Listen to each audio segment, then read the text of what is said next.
hear myself through my headphones. Yes, man. Like, I feel real good about this right now. Pay attention, because you are now listening to Permission to Speak Freely. Hey. Yeah. Happy holiday music coming in, baby. Let's go. That's what I'm talking about. Yeah, man. Much love to that's Robin Thicke for setting off the pod today, man. Yeah, good shit, man. Holiday pod. This is gonna be a Christmas episode. Christmas episode. I'm loving it, man. I'm having a phenomenal time too, bro. Like I'm no shit. I'm most definitely in the holiday spirits of everything, man. Possibly my last shore duty, you know what I'm saying, for the holidays. So it's like, hey, you gotta love these moments, man. You gotta, like, this is the time, especially with people on shore duty anyway. This is a time, man, for family and all that stuff, because you know next year you might be deployed somewhere. So you never know, man. So you gotta take advantage of these times, man. And I know definitely out of the 3 years I've been on shore duty, man, this year is most definitely one of the most memorable years, man, for leading up to the holidays. So I'm loving it, bro. Yeah, let's talk about that for a second, man. Like, coming up for you, what was your holidays? Let's talk about your holidays coming up in the Navy from you first joining to now. Well, to be honest with you, man, like I went home on holidays sometimes, man, but I didn't ever like go home like all the time coming up, man. So, but I missed the, like, before I came into the Navy holidays, man, because you know the food was like phenomenal, man. Like my grandma and mom and everybody like in this down there around me, when they was there or whatever, they lay it down, bro. And when it come to cooking, bro, down in Mississippi, man, it was crazy, man. So we always had those feasts and everybody's around and they playing the right music, man. They know who to play, man, what's going on in the background while they cooking. There's always good conversations, always good times. So I love to go back home, you know, when I was getting that. But a lot of times, you know, I wasn't getting that. So then I'm in the Navy and then I'm kind of like, I ain't gonna say on my own, but like my family back at home, they was kind of doing their own thing. So a lot of times, man, I spent the times on the ship or I spent time, you know, off by myself type stuff, man. Then when I was younger, I got married and I started having my own little family. And then that of course didn't work out, man. But now, you know, probably say from 2007 and beyond, bro, like, you know, being with Ella and stuff like that, man. So everything has changed for me. I started enjoying things a whole lot more when me and Ella got together and started our, you know, family and started our journey. Because you learn from all the things that happened to you before. You know what I mean? Then from her upcoming and into mine, we kind of mixed all that stuff up together, crunched it all up, and now, man, it's us. You know what I mean? Like everything is on us, man. And probably the last, you know, since I've been on shore duty, man, it's probably been the best though. You know what I mean? When I say the best, I mean not just us being there with a family, like financially too, though. You know what I mean? Because all keys to it, man. And I think from a financial standpoint, I'm in a better zone right now, you know what I mean, than I was before. So, man, and then you know how you coming up, man. You still trying to fit in. You still trying to make it. You still trying to save. You still trying to, you know, do all these things. And you thinking about how much I'm going to spend, how much it is. And then your kids asking for stuff. You know what I mean? Stuff like, damn, you want to fulfill what they want and what they want to do. So it's a lot, you know what I mean? That parenting side of it that could stress you out if you let it stress you out. You know what I mean? So it's something to think about, man. But I want to get back to the piece, man, real quick about me coming up, though. Even before the Navy, man, like, I wish I had that back again, man. You know what I mean? Like I know my brothers, them out there, and we getting older now. I got a sister too. Mostly, you know, there's 5 of us.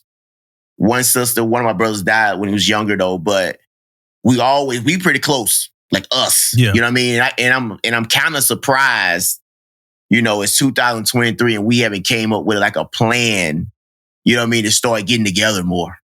You know what I mean? Like I'm surprised by that. And I think, moving forward, I'm gonna have to try to make that movement though. You know what I mean? Or something. Yeah. Moving forward and trying to do that. So that's one of the things I think about more now, man. Back in Mississippi and all those guys, man, us getting together and trying to start doing something in the future, man. There's always a good time man. together. Yeah, when that family together, same. So I start coming up early. My grandmas, both of them alive. Family closer, the matriarchs there. So even like other family, like my grandma's side of the family, that, when I go to her house, she take me to their house, we go to their house, I'm not naturally keeping in contact with them the way I probably could. So I see them when I go see my grandma. So both of them still alive. So we would have something at my aunt's house who passed. So my grandma's, my mom's sister, so her sister and her mom passed. So we would always do something over there. We would get together over there. But then I would slide over to my grandma Cindy's also. And she would take us to my Aunt Brenda's and we would do something over there with her side of the family. So it was always something going on both sides of the family, man. And it was great, man. Like just being able to go places, eat food and stuff like that. My Aunt Brenda and them, they don't celebrate Christmas, but they cook during Thanksgiving and different holidays and stuff like that. They cook. They just cook around the time of the holidays. There's certain things based on their religion that they don't celebrate. But my grandma, my grandma, them grandmas, my grandma was a Bible-toting, 100% Christian. She all over it, you know what I mean? So, and we have big Christmases coming up when we were kids. And she was a good cook.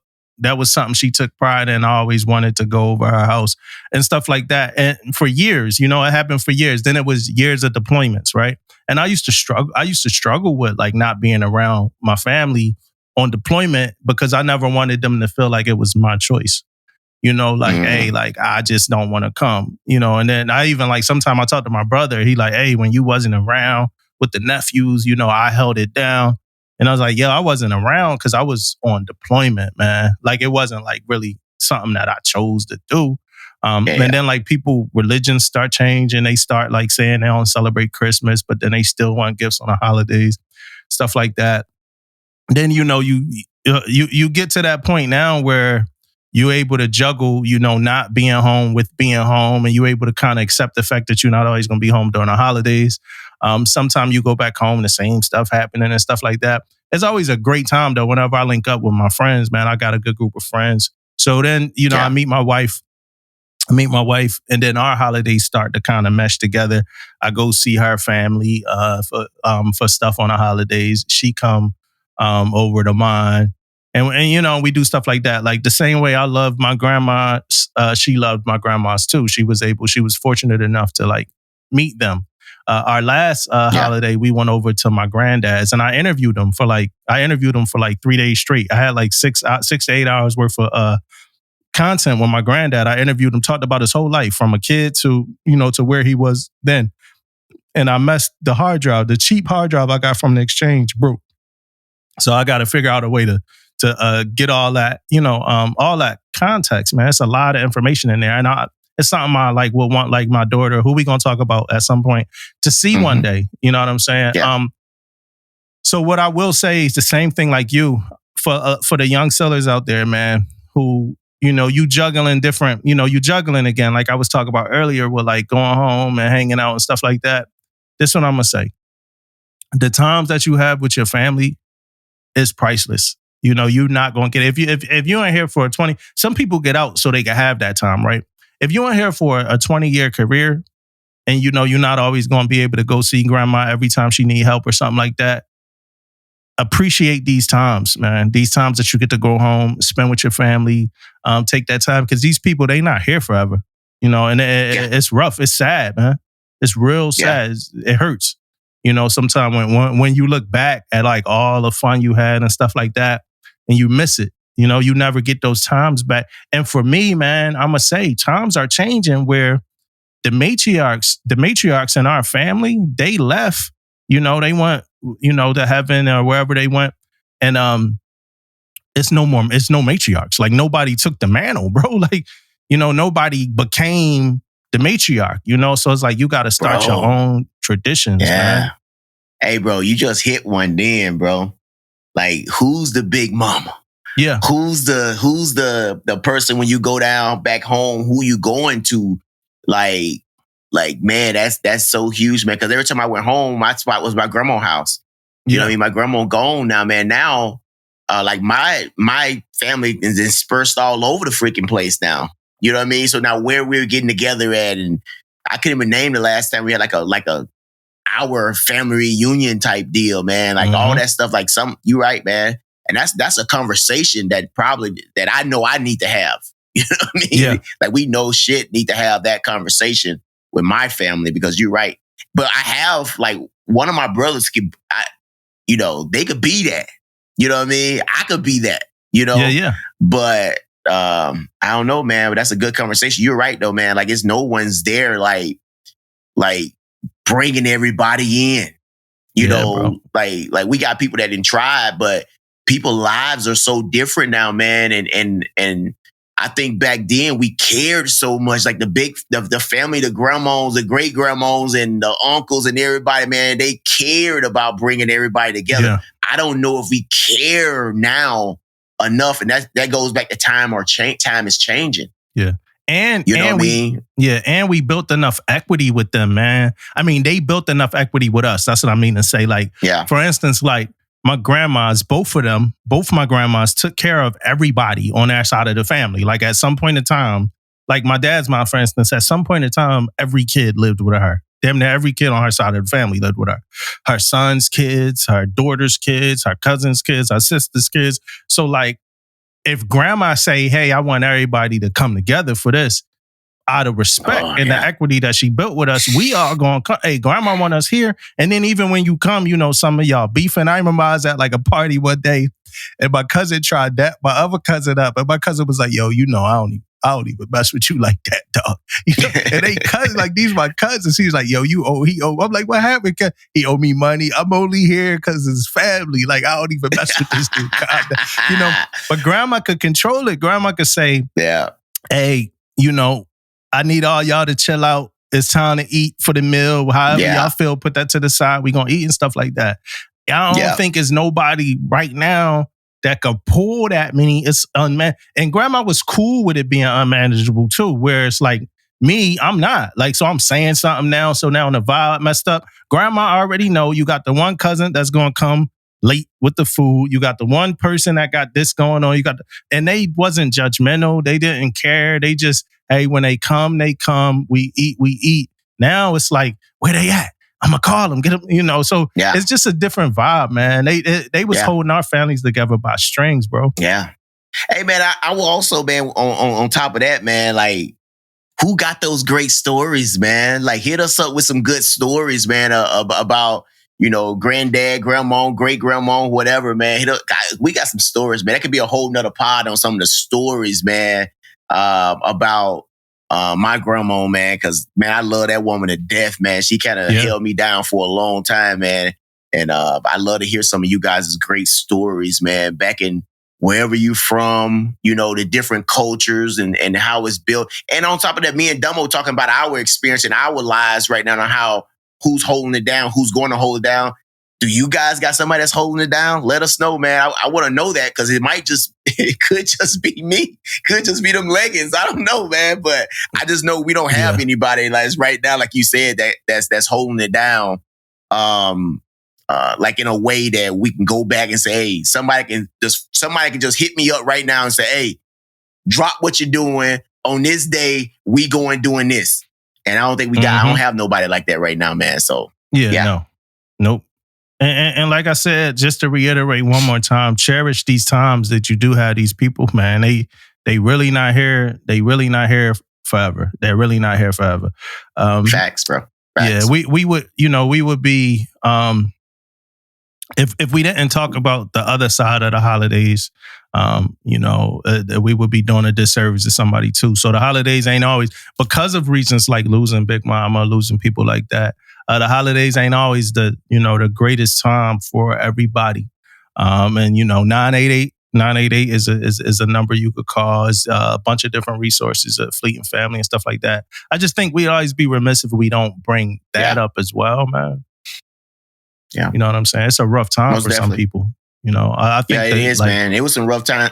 Yeah, go ahead, Damo. I'm listening. Yeah, man, it was some rough times for me coming up too, man. And so I feel it, man. Like I know no shit, man. Like I'm talking from a good place right now, man. But it was some hard times, man, coming up. You out there on your own, trying to do your thing, trying to make it, man, and you don't have that family, you know, that's right there that you can go right over and talk to and do this. You're away from home, you're away from people you know, you just got in the Navy, all this stuff, man. But I will say this though, it is something that's put in place for these times, man. And you and me and Damo was talking. Well, all of us was talking one day about, you know, CMCs and the triads coming to the ships and having dinner and having this and, you know, having all the fleeting family like Damo mentioned earlier. Things like that are out there. Sometimes though, man, we don't take advantage of that stuff too. Cause I know I did. Mm-hmm. Right. But I tell you one thing, man, like when I didn't take advantage of that time and I had some of my friends that did take advantage of that time and they had a freaking good ass time. Right. So while I was, you know, sobbing and whatever I was doing, they was coming back from somewhere having a good time. You know what I mean? So take advantage of that stuff, man. If you feel like you're in a spot like that, hey, it's a lot of stuff out there that can help you out, you know, to get through these hard times, especially in the holiday period. That's one of the roughest part of being in the military, man, is the holiday period, because what you used to as growing up, you know, having family around and things like that, and you may not be able to get back to that. So take advantage of it. Yeah, and I'm over here thinking about my grandma and getting kind of emotional. If you still got a grandma, man, and you're gonna see her these holidays, roll up on her, hug her, you know, squeeze her, give her a good squeeze, give her a kiss on the cheek. For me, me, you know what I mean? Yeah. Let me get off of that before I get too emotional. I'm getting a little emotional over here. Let's get off.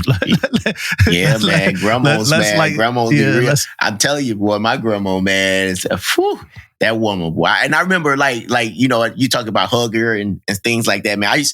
My grandma was big because, you know, she stayed like her, you know, final probably 10, 15, maybe longer than that. She moved back to the Gulf Coast. On the Gulf Coast, you got casinos everywhere.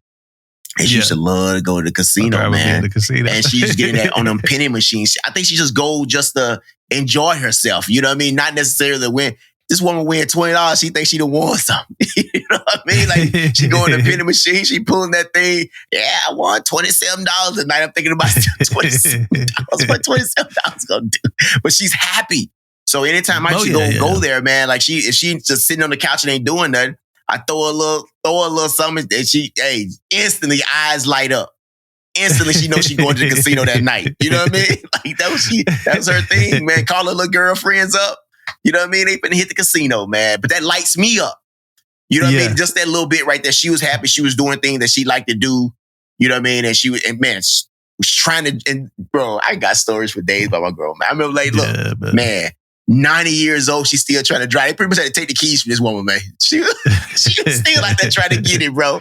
Now, hey, she having accidents and shit. They had to take her license.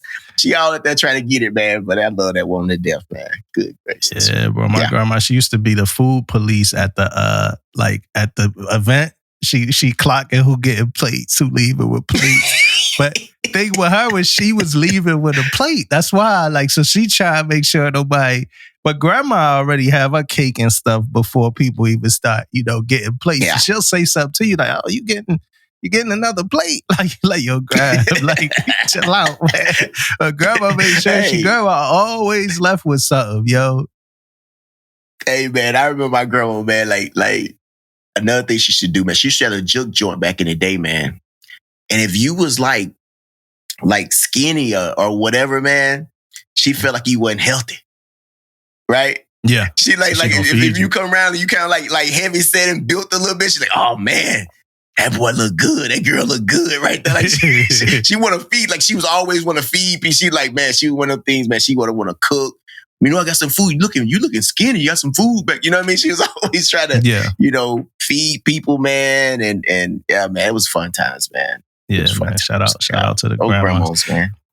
Hey, so let's play a quick game called All I Want for Christmas. It's not really a game, though. It's not a game. Yeah. I'm going to ask you what you want for Christmas. I'm going to say what I want for Christmas. So this All I want for Christmas is for Will Smith not to replace Jonathan Majors as Kang the Conqueror, right? So it's been some rumors about who going to replace Jonathan Majors because he was found guilty.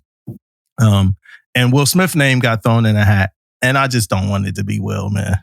That ain't a role for him, man. That's all. That's it. I don't know, man. You about to kick for Will again? I just don't think that's a Will Smith role, though. Oh yeah.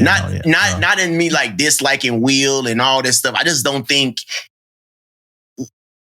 Would he do the role? Probably yes, if he got the opportunity, right? I won't say he won't do it. I think this character could be huge, no doubt, right?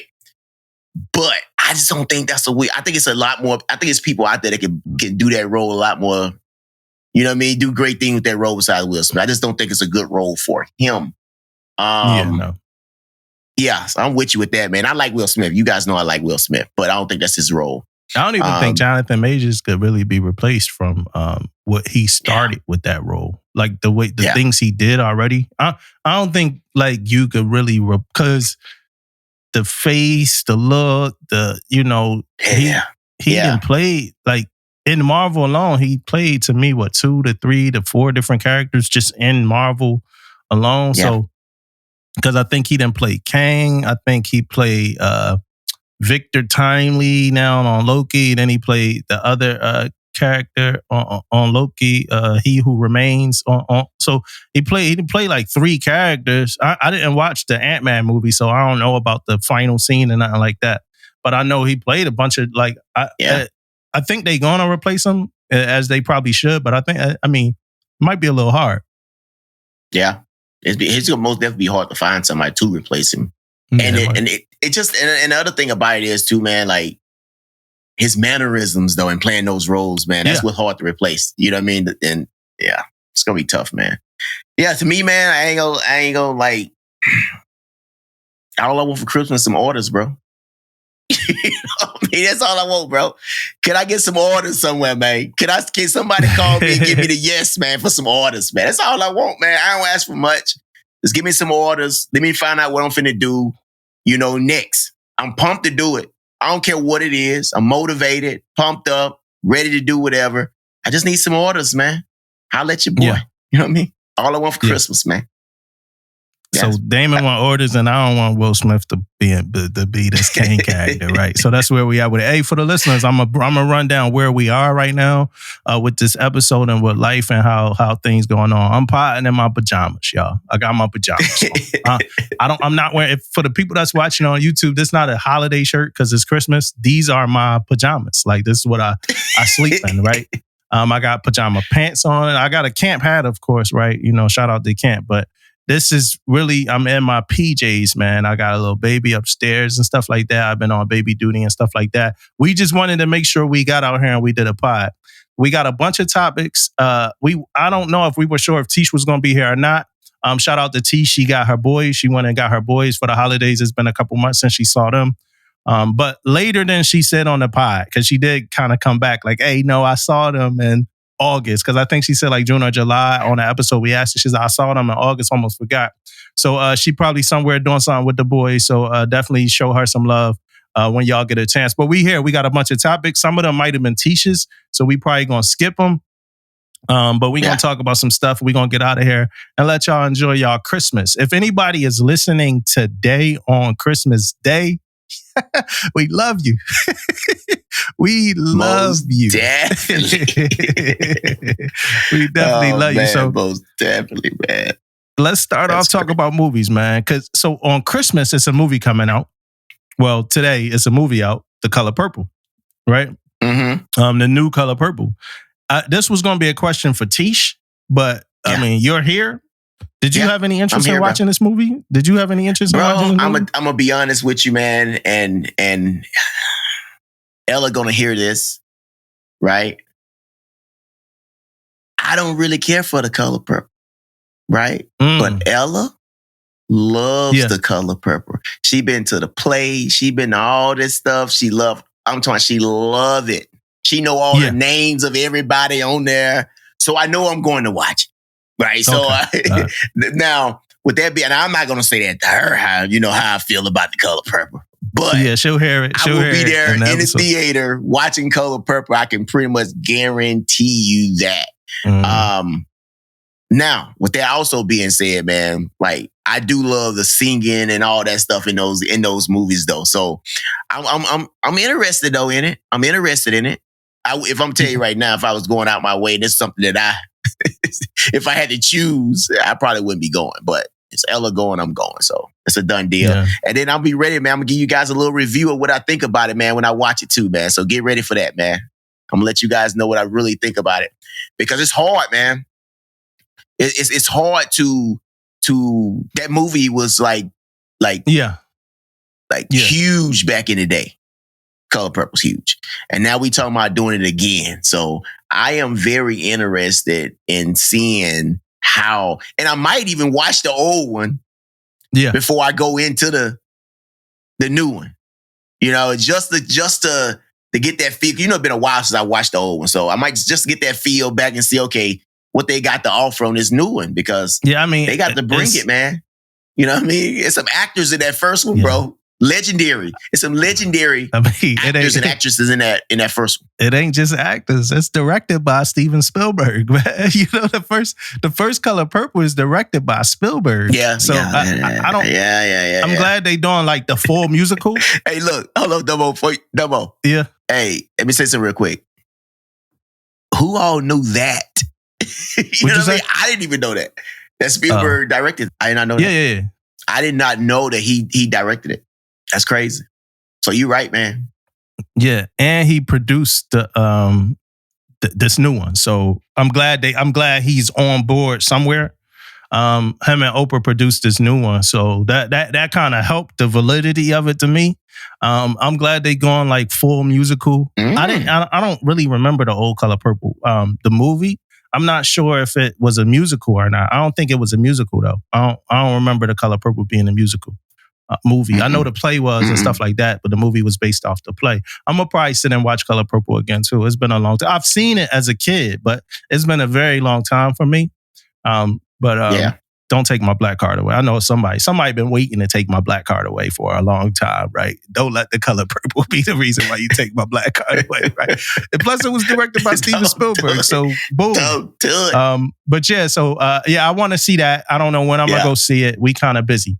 Now, what I will say is this. I watched Rebel Moon, right, on Netflix. And I've been like anticipating this Rebel Moon movie for a while. Is Zack Snyder? He kind of like Michael Bay to me. They could go either way.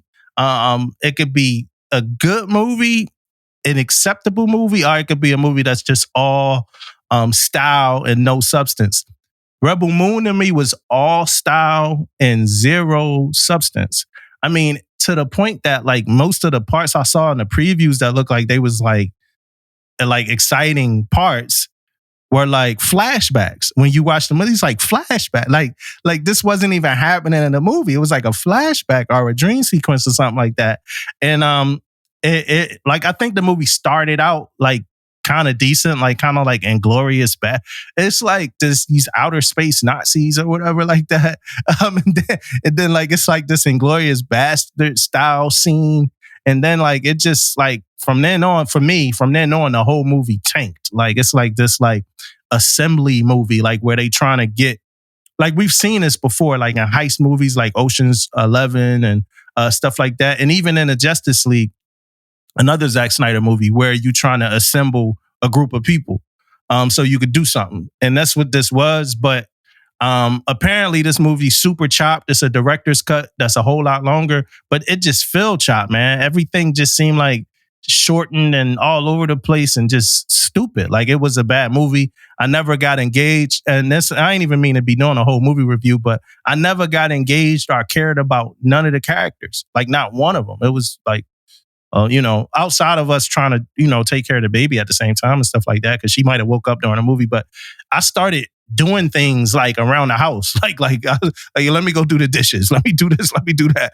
Like it ain't really do nothing for me. Yeah. So I watched it too, right? So let me say that it was hard for me to find the main character too. like in the movie. Like, you know who's supposed to be the main character was a female. She the one that was getting everybody together and all this. But I felt like she really didn't take a lead role in the movie, right? Yeah. I liked the movie a little bit because of action, and I'm an action movie type guy, so it has some action in it and stuff like that. So I kind of can feel that part. But I never thought about the part what you just said when a lot of stuff that was happening was flashbacks. That's bro. true as hell, man. Yeah. Like, I never thought about it like that, but it was though. No doubt it was. So from an action standpoint, I kind of like that. But let me tell you something because I watch movies, just watch movies. I don't dissect nothing. I don't do anything. I look for storylines and things like that. Didn't really have a storyline. Did you find it kind of one? led you on. No, I really didn't find a storyline. But I'm gonna tell you what caught my eye in the whole movie, man. When the guy that was they found the guy that he had to like tame the bird, the big ass bird, right? Yeah. Bro, that was 20-some minutes of the movie. Yeah, the crow, the big crow. Bro, that was 20-something. Like, it took it. Them we're going to find him was 20 to 30 minutes of the whole movie itself. Like, I was like, man, like, this the movie, right? I'm trying to get the fucking crow. Bro. I'm like, God, he took a long time, bro. Like. Did you care about that? Did you care about him getting the crow? Did you even care? Like, never made you care. Yeah. Yeah. And then and the other thing, man, like, all the characters they was getting, okay. So, we are doing a movie review type shit. So they got one of the guys, man, it's General Titus, right? So if they looking for this guy, General Titus, the entire show, they looking for him. They finally got him and stuff like this. He a drunk now, right? Can you guys really show that he's a badass though? He didn't do shit the whole movie, bro. Can you show that he's a beast? Yeah. Right? That he's a really badass though? Like he did nothing the entire show though. You know what I mean? To be honest. They could have put it in the flashback. Yeah. Something. But yeah, man, other than that, man, I'm with you. I liked it because of all the action stuff in it, whatever, but it's the most definitely something I wouldn't watch it again. I'm going to watch part 2 because I watched part 1, but I most definitely probably won't be talking about this again, though. Also, man, so you got the Leave the World Behind movie. Sandra Bullock, you know, in the movie. No. Not Sandra Bullock? Who was it, bro? Cut that shit. Cut it. Julie. Cut it. Cut that bitch. Nah, bro. Who was it? You know what? Julia Roberts. That's right, Julia Roberts. Golly. Cut that bitch. Oh, my God. Okay, Julia Roberts, right? So, hey, the movie was crazy, though. The movie was crazy, man. And let me tell you this, though. The Tesla scene, that's what everybody was talking about, right? So in the Tesla scene, are you playing? I want to kill the movie for you, though. I went to sleep through most of the movie, but I saw the Tesla scene. Okay, you saw it. I saw it. Hey, okay. I saw that part. So the Tesla scene was crazy. And like, we really didn't know what was going on. And but yeah, watching what the hell is going on. And then the whole thing, so it happened about the car driving by itself and all this type of stuff. It kind of worked out, right? It kind of like, now I kind of understand and kind of figuring it out. But I think the next day, an article came out that they was recalling Teslas. And it was kind of for the pilot thing they had in the car. So that would make the whole story kind of crazier. I forgot how many cars they said they got the recall, but it was like a lot of cars they recall for the pilot thing right after the show came out. Right? So that was kind of crazy, man. But just to give a little more background there, so these Teslas was running into each other on the show. Like they was just like no shit. They was trying to get home or get to a different location or whatever in the movie. And they got stopped because of all the traffic was backed up with these Teslas on the highway. So Julia Roberts gets out and she's trying to look in the vehicle, trying to find out, but with nobody in none of these vehicles. And then she putting 2 to 2 together and freaking a Tesla started coming out of nowhere, man. And then she kind of figured it out, got her family out the way, and then you see all the Teslas running into each other and stuff. But yeah, man, that was a crazy scene, man. The whole Leave Behind. But hey, the movie had me engaged the entire movie. The freaking ending of the movie took my whole soul. And I'm assuming this is what they do to movies now, man. They left me on the edge, bro. You cannot do that again. Hey, anybody out here, directors, producers, stop this shit right now, man. Stop leaving these movies unless you're gonna have a 2. If it's somebody's gonna be leave behind 2 or whatever the case may be, don't leave people on the edge like that, man. That movie went off crazy. Give me some closure to this movie. I got no closure on this movie, bro. None. Yeah, a lot of people said they hated the movie. So I like Julia Roberts. I like Ethan Hawke. I like Kevin Bacon. And I think I like people pronounce his name different. Mahershala Ali. I like him too. I like all of them as actors. I even like her name is Mayala Harald.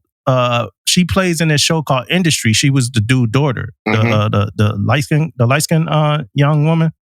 She was the dude's daughter. I love her show. It's called Industry. It come on HBO.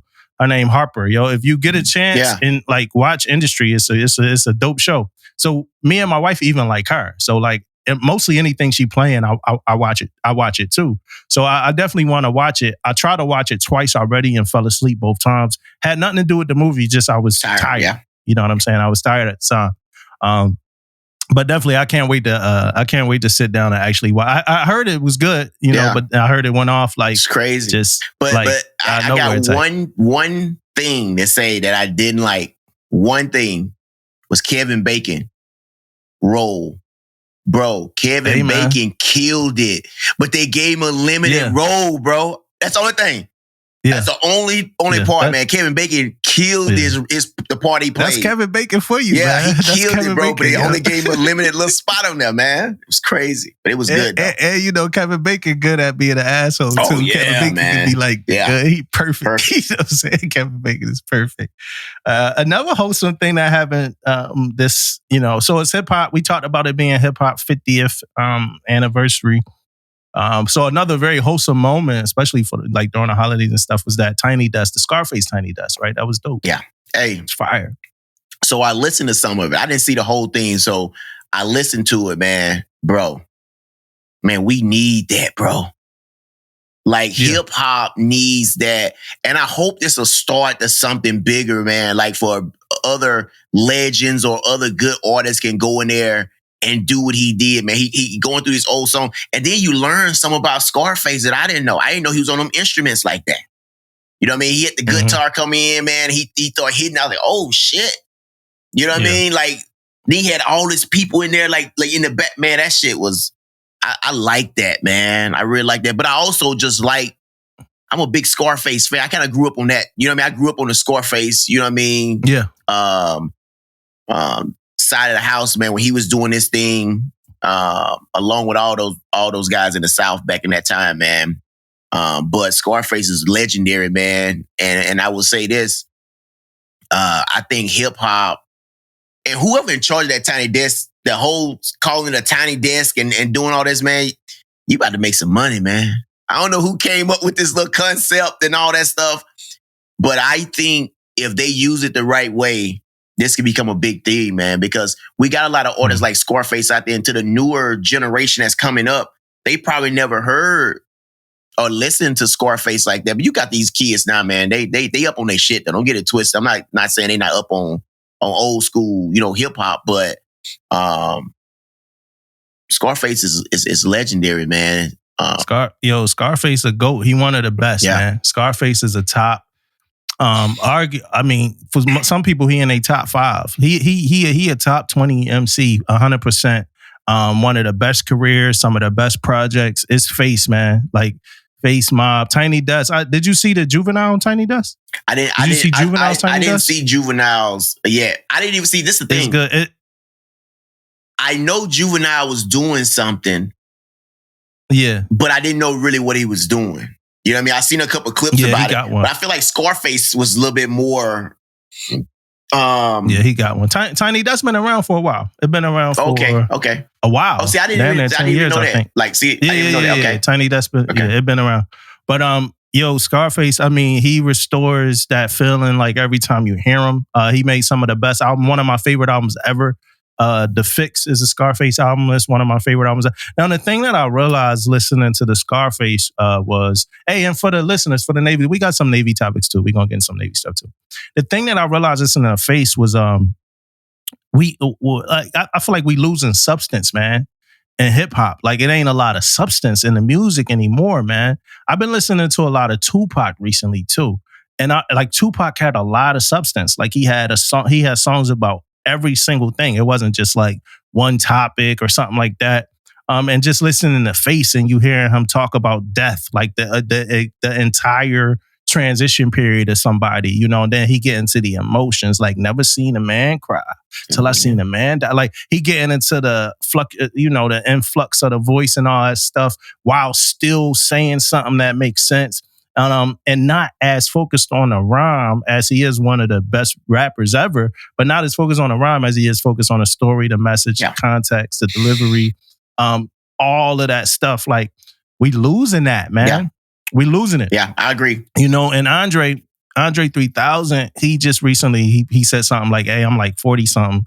What I'm supposed to rap about. And a couple rappers came out and they was like, well, that hurts to hear that, boom. But like, the rappers that said that, to me, they don't have, and I love the rappers that said it, but they don't really talk about much. Like, Wayne said it and Pusha said it. Wayne, from listening to Andre, he always talked about like his life, like things relevant to what's going on. So he's saying like, I don't really feel like I got nothing to rap about at 40. I feel like he probably does, like being 40. Yeah. But like Wayne and Push, Push kind of got a subject that he talk about the most, right? And then Wayne talk about a whole bunch of stuff, but it's all over the place. It's not themed music all the time. So for them to, I think Wayne said something and Push said something. But like, I feel what Andre was saying. Like, sometimes it's hard to like think of rhymes at a certain age. Like, what you want to talk about? And you know what I'm saying? So I took it as like when he said that, I took it like he rhymed. He just, not the fact that he can't come up with raps. You know what I mean? I feel like he was just talking about like back then, the things that I was doing, I'm not doing that no more. Yeah. You know what I mean? Yeah. Like so, and I think he felt like since he ain't doing that no more, he don't want to talk about himself like me sitting at home. He want to talk about stuff. He don't want to just like make nothing up. A lot of these rappers be making shit up. You know, he just making music up. I think he felt like he didn't want to be making nothing up about his raps. I guarantee you, if the dude want to lay some bars, he can lay some bars. You know what I mean? But he just don't want to. He don't want to be that guy. But I want to hit one more thing about Scarface, man, before we move on. Was that, can't you really tell in that tiny desk that his voice was not tampered with, bro? Like now you got people in there just messing with people's voices. They doing all type of stuff when they editing and doing this when they producing the thing. Man, Scarface sound the same then that he sound like right now, bro. I felt everything he was saying, bro. That's his voice, 100%. That's Scarface, man. I can hear that shit from anywhere. I don't care who playing it. It could be a freaking, I don't care where it's at. When I hear that voice, I know that's Scarface, man. You know what I mean? No doubt. Then it was faced with Mike Dean. Like, Mike Dean was with him, which is Mike Dean been with them from the start, right? Ghetto Boys from the start. Like, so Mike Dean been with them from the start, with the Rap A Lot records and everything like that. But then on top of this all, it's really good to see Face, because Face almost passed during COVID. Like, he almost, passed away.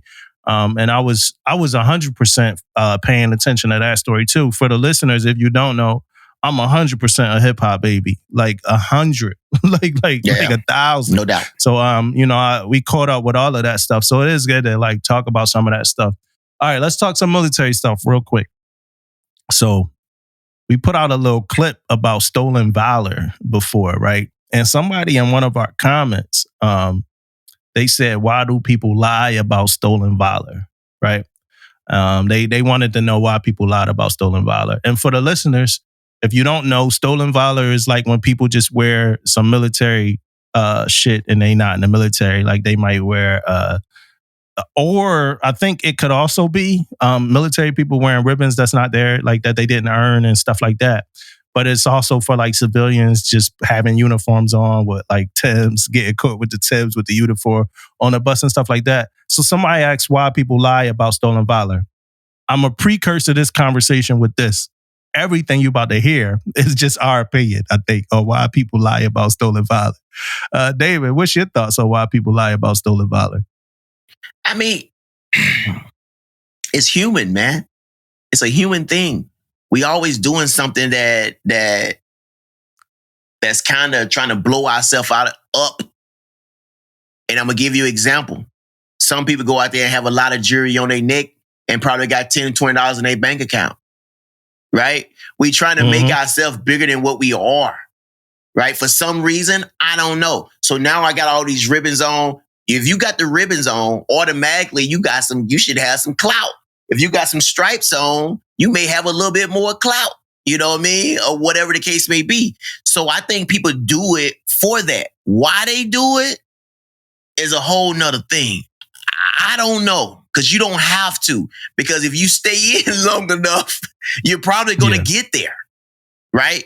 So I don't know why people will want to do that unless they trying to impress somebody. Who are you trying to impress? Right? That's the question. Right? What about the civilians, I can tell you though? this. I can tell you I can tell you some facts, though. People was getting caught when I was coming in for doing this crazy shit. Right? That's a fact. Right? Why they was doing it. People was getting like no shit busted down, I had one guy, no shit. I'm talking from me coming in. This had to be like, I'm gonna say early 2000s. And I'm taking straight from experience. Now, I ain't making this shit up. Straight from experience. Guy came to the ship, had E-Swas, had 2 rolls on. Right? Had two rolls. Just got to the ship out of fucking boot camp. You know what I mean? And then no one was like paying attention. And look, and I'm telling you, say he on the ship for like 6 months. Yeah. Right? And he on the ship for 6 months, all of a sudden, we had to man the rails. We had to man the rails. This clown comes up the rail. Dude, don't you know we know you ain't got no East-West fin, bro? You been in the Navy like freaking less than a year. First ship. He probably thought they was uniform items. Yeah. I wasn't in the DRBs. I wasn't part of none of that stuff, man. But he watched like a movie. Yeah, and thought but it was crazy, man. Like it was a crazy scene, bro. It was crazy. Yeah. He ended up I don't know, man. He just like disappeared on the ship though, man. Like he ended up leaving the ship. I just don't know how he just ended up getting like went to Captain Mast and was gone, bro. Like he was gone. So I don't know if he got kicked out or what happened to him. Man, that ain't funny, I guess. What about the civilians though, dog? Like I know it was like the picture, like some of the jackets fly, man. Some of them foul weather, them cold weather jackets. George Clooney, what he was the DC one, and man, that jacket was fire though, bro. He had the peacoat. Yeah, that peacoat was fire, bro. I need one of them peacoats, man. I heard them things expensive though. But yeah, man, I don't know what's the thing with that though. Yeah. Like I think you talking about the George Clooney, that was in a movie though, or something. Period. No, just regular, like in why general, you think people, why you think civilians? Yeah, I don't know, man. Like, and I tell you what's crazy about it is that when we see that and we in the military, I'm automatically assuming you was in. Yeah. You know what I mean? But you out there in the club with this thing on, like, I mean, I'm like, where you get this jacket from, bro? Like, you know what I mean? Like, what's really going on right here, man? But I don't know, man. It's a different look. I don't know. Yeah. I don't know how they get it. They go to some thrift store on base. I don't even fucking know, man. Like, I guess it's some kind of a sale or some garage sale. Well, they got the Army surplus store, the Army Navy. They got like different, like it's a store back in Philly called I. Goldberg. I used to go there all the time. They had like the Army Navy. I never got like a military uniform though, but they had like Army Navy stuff. But let's talk about remember when you were young and you got like remember in school when people was young and they used to break something on their arm or something and they got the cast, and then for a little bit like you the man with it, like people sided it, you might get a girl off the cast. You know what I mean? I don't know why a military uniform would be somewhere comparable to a cast, But I think that that's what people want sometimes, is like the extra attention. Like they want to be asked like the questions and stuff like that. Now, another piece to it is this, and I'm gonna get off that fast because that's all I got for that. Another piece to it is this, man. I think it was a time when having a uniform on was like you was lit. Like it was a time back in the day where like didn't the USO used to have like hookers? I don't know. I could be tripping. Like I could be tripping. Hey, I could just be talking. But it was a time when, like, if you wore a uniform, like you going to get that discount. The girls gonna be on you. Like the ladies used to like the Navy uniform. You know what I'm saying? Like imagine that. Like just hitting the soil, man. You got your white soil, man, and just a flock of women behind you, just waiting on the pier. So I think that like some of the even up to like the Vietnam days too. But I think some of it is holdover from those days. I think some of the dudes that do it, dudes in their 60s, 70s, like the boomer dudes that like came up in those times when the uniform was like cool to wear. If somebody like 19, 20 rocking a military uniform and they ain't served, I don't know why they doing it, man. You know, like I don't know I don't know why they doing it, bro. Maybe it's for the attention. Maybe they want people to ask them stories. It's crazy people in this world. Like, and I mean, I'm not using crazy lightly. Like it's people in this world with problems. You know what I mean? So I'm not surprised about anything somebody going to do for some attention or whatever it is they want to do, man. Yeah. Yeah, so I'm with you, man. I'm with you on that. And I mean, and it kind of makes sense too, man. Like times have changed, but back in those times, you're right. But that uniform was beast mode, man. You know what I mean? So you show up somewhere in that uniform, the attention was there. You can probably get in the club, get in the bars, get in all these spots for free. You know, all the women on you probably getting free drinks. Yeah. You know what I mean? People buying you drinks. You know what I mean? All type of stuff that was lit back at that time, man. I think in 2023 is not a thing like that though. Yeah. You know what I mean? I don't really think it like we rolling around out in town, our uniform, unless you tell us we have to do. Yeah, you try to take it off real quick. It's a mandatory thing. You try to take it off real quick. Yeah, you used to walk through the neighborhood. Wait, what's happening, brother? Hey, soldier. Everybody, it's a different time, doggy. Like that's not really happening no more. So I really now, for the people in the military that's doing it, I don't know why they do. I don't know why y'all doing it. You know, it's probably some valor that I need to add that I'm like not tracking. You know what I mean? Like it's probably some extra valor I need. Like I don't know why y'all out here stealing it. You know what I mean? Definitely, man. Like y'all sick, man. Go get the qual, man. Like actually, you know, just go get it, man. Now, here to tell you now, this is my another side of when you brought that up, man. If you putting all this shit on to go back and see your family, right? You know, they may not know what's going on. They may not understand, right? They might not understand what's happening, right? But if you got one of them old uncles or something, you know what I mean? One of them, somebody that may check your ass. But bro, you can't bring that shit back to the command, bro. Yeah. You gotta get rid of that shit. You can't bring it back, man. Come on now. Imagine going home to your uncle, man. You got your Eastwise so that you ain't never heard. He like, talk to me about Slick 32, young blood. Slick, boy, what? That shit. Hey, I need to be a fly on the wall to hear that shit, bro. Good Lord. Slick, what? Hey, I did the new, for the people that's up on our cyber awareness conversations, I did the new one. It was easy. It was like, it took me less than 40 minutes, probably 30 minutes. You could test out. So I tested out a majority of them and I had to redo like 3 of the sections and they were only like one slide. And the most questions I had was 3.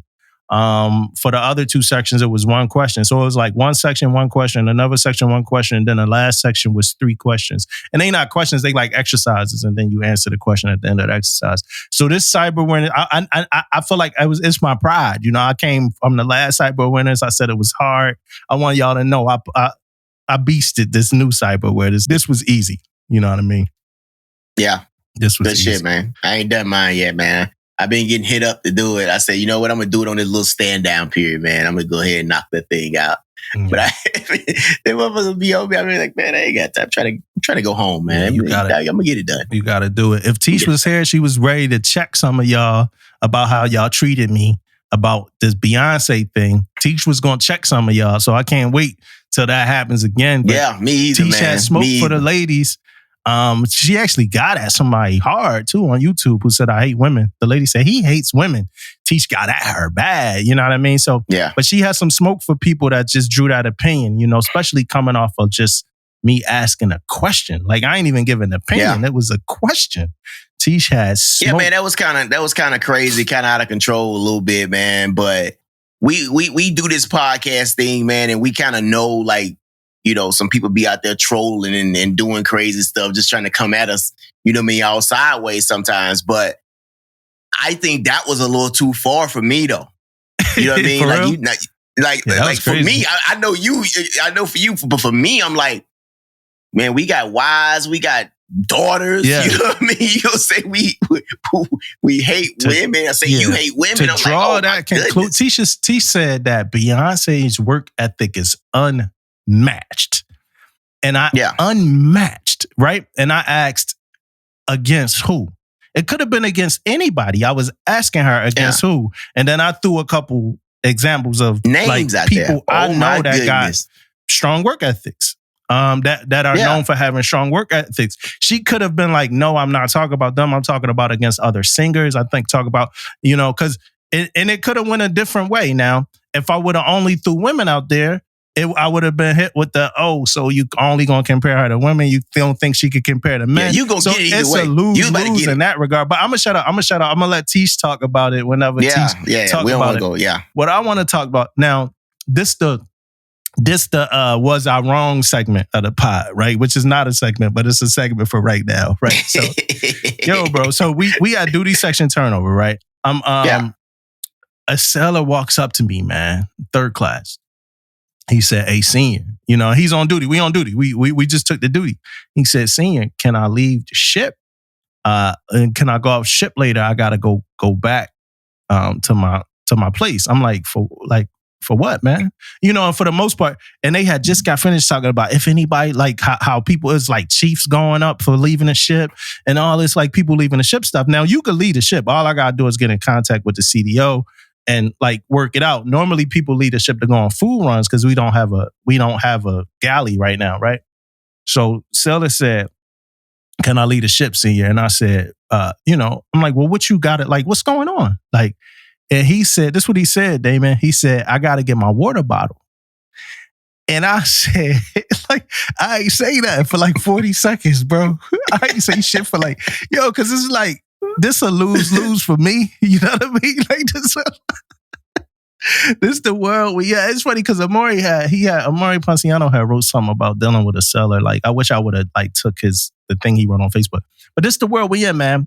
If I say no, you can't leave the ship to get a water bottle.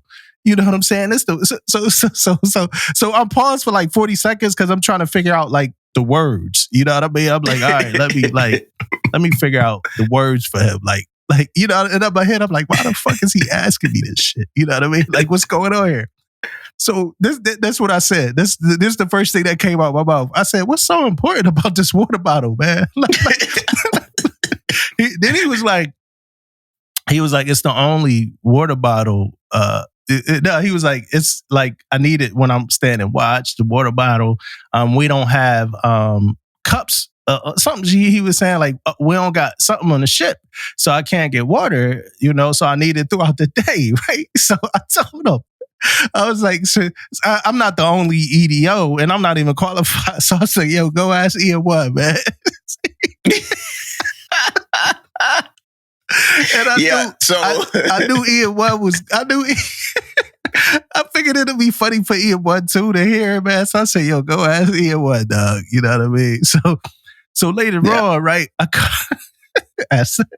1900, we do the end of the day, Mr. David. Now I'm like, yo, I gotta let him know I care.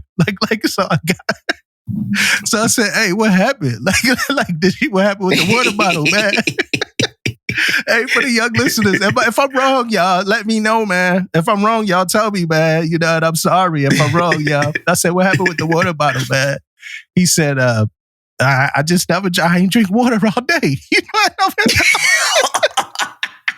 And I'm like, man, you ain't. So then I'm like, hey, you know, like it's cups, it's water fountains on the long ship. I'm like, we got some cups in the mess. Like you could get cups. It's cups around the ship. Just grab a cup. He like, oh, yeah, okay. I'm like, yo, this dude, man. But yeah, but I've never been asked ever in my career if somebody could lead a ship to go get a water bottle, bro. Like, yeah, man, that was crazy, man. You handled it. I probably wouldn't have handled it the way you handled it. I laughed that shit off, and like I would have laughed it off, like and been done with it though. I would have been like, "You fucking great." I would probably said this like I said, "Are you fucking serious right now?" Like a water bottle. That's probably how I would have said it. Yeah, and hopefully that would have like killed it. Like. But I also would have said it. Are you serious up for a water bottle, man? We got cups. That's probably my second thing. I probably said it like this, bro. We got cups. Yeah. You know what I mean? Or whoever it was, I said, man, we got cups on board. Bro, I ain't even think about the cups. Like, I'm 100%. The CDO is not going to say yes to you leaving the ship for a water bottle. Bro, I ain't even think about the cups, bro. Like, I ain't even think about the cups until like 1900. Cause it just caught me off guard, man. And then, you know, on top of this, right? Just for the listeners, for like the Chiefs and stuff that listen. And y'all, you know, y'all could tell me, like, no, you should have been shut that shit down, right? I'm cool hearing that, right? But like this, the same seller that like on my first day on board, like my first real day on board, he had these diagrams that was messed up, right? And so, you know, I disapproved them. You know, I'm like, sorry, and it was like detail shit. But this tag out, so like for me, like the detail for tag out, this need to match the breaker boom. So it was messed up. So I turned him, you know, away, and the face and like the look was like he never been turned away before. He came back. Messed up again. I wound up turning him away, just to make a long story short. I wound up turning him away like 5 times, you know, until the 5th time, yo, bro, I just went to his workspace with him and like fixed the joint with him, the tag with him. You know what I mean? So I just ain't want him to feel like I just be like an asshole to him.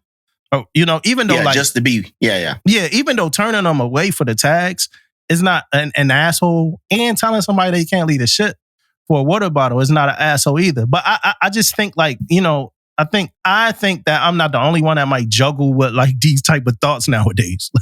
Like, yo, like what the fuck is going on? You know what I mean?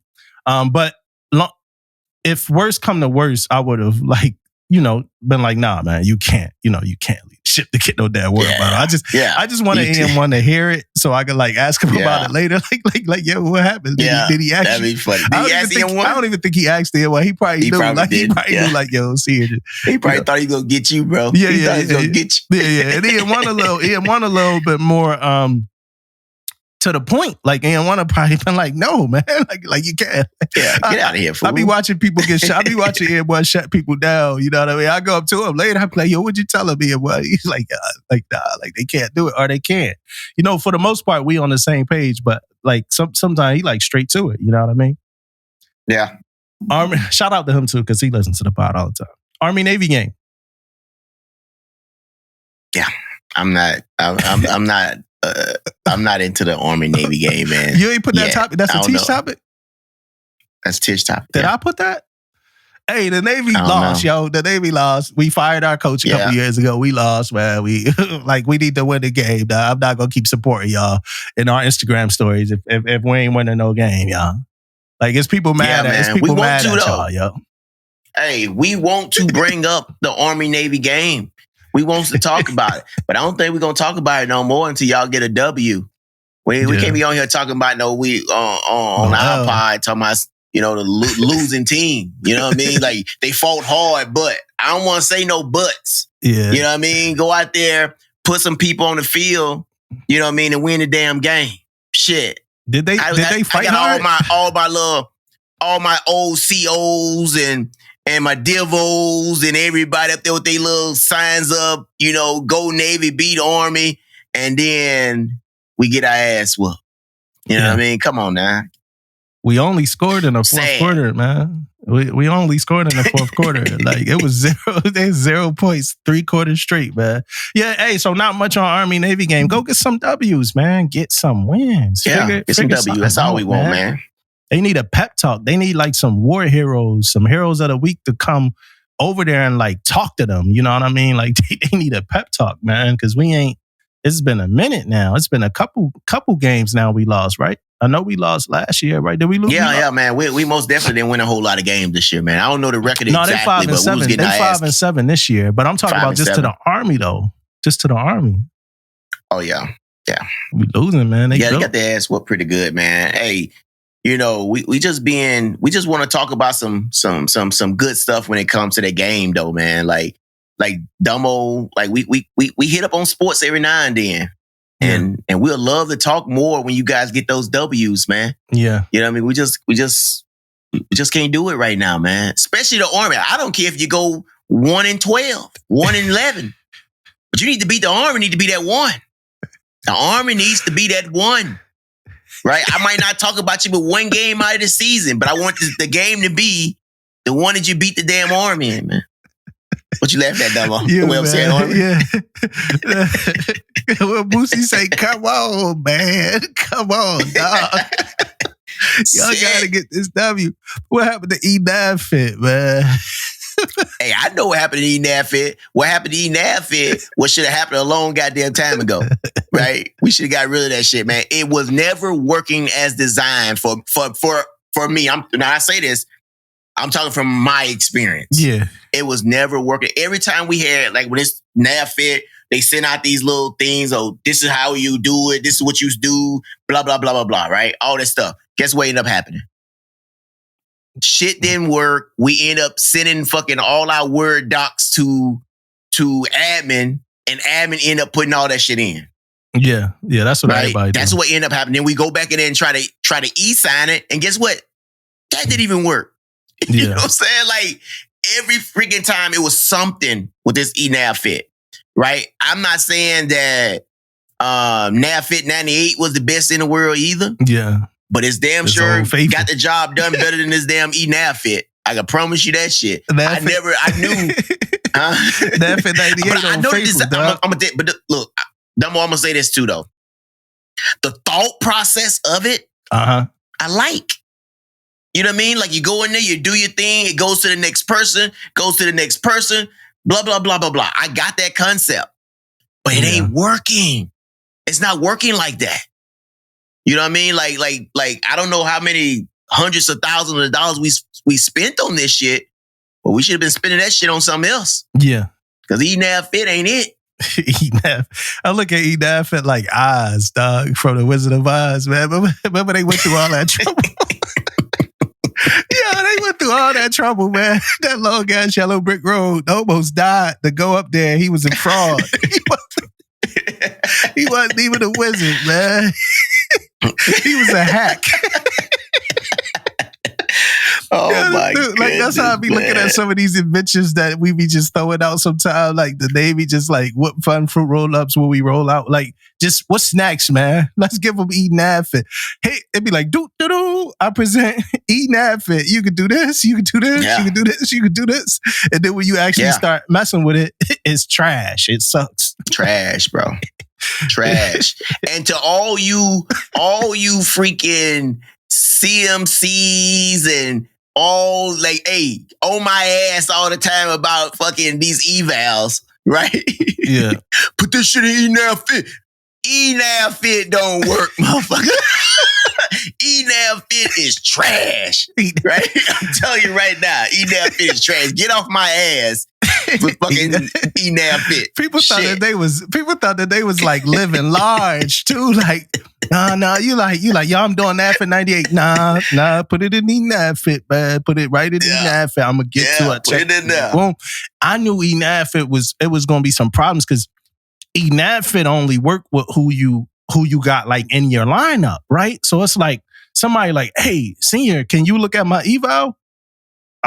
Like, you can't, like, if somebody not like in your lineup, they can't review your eval. Like, they can't see it. Like, you know what I mean? So it was things like that where, like, if you wasn't in a direct chain of command and put on it, eNav Fit was problems from day one. You know what I mean? And I guess it's not the eNav Fit people like, we not dead yet. but like, give us another year. Close. Give us another year, dog. That's like my wife when we get ready for somewhere. It's like, yo, we supposed to leave by like 2:45. When 2:46 hit, I'm like, what time we leave it? We gonna leave at like 3. When 3 hit, hey, babe, what time we leave it? Like 3:20.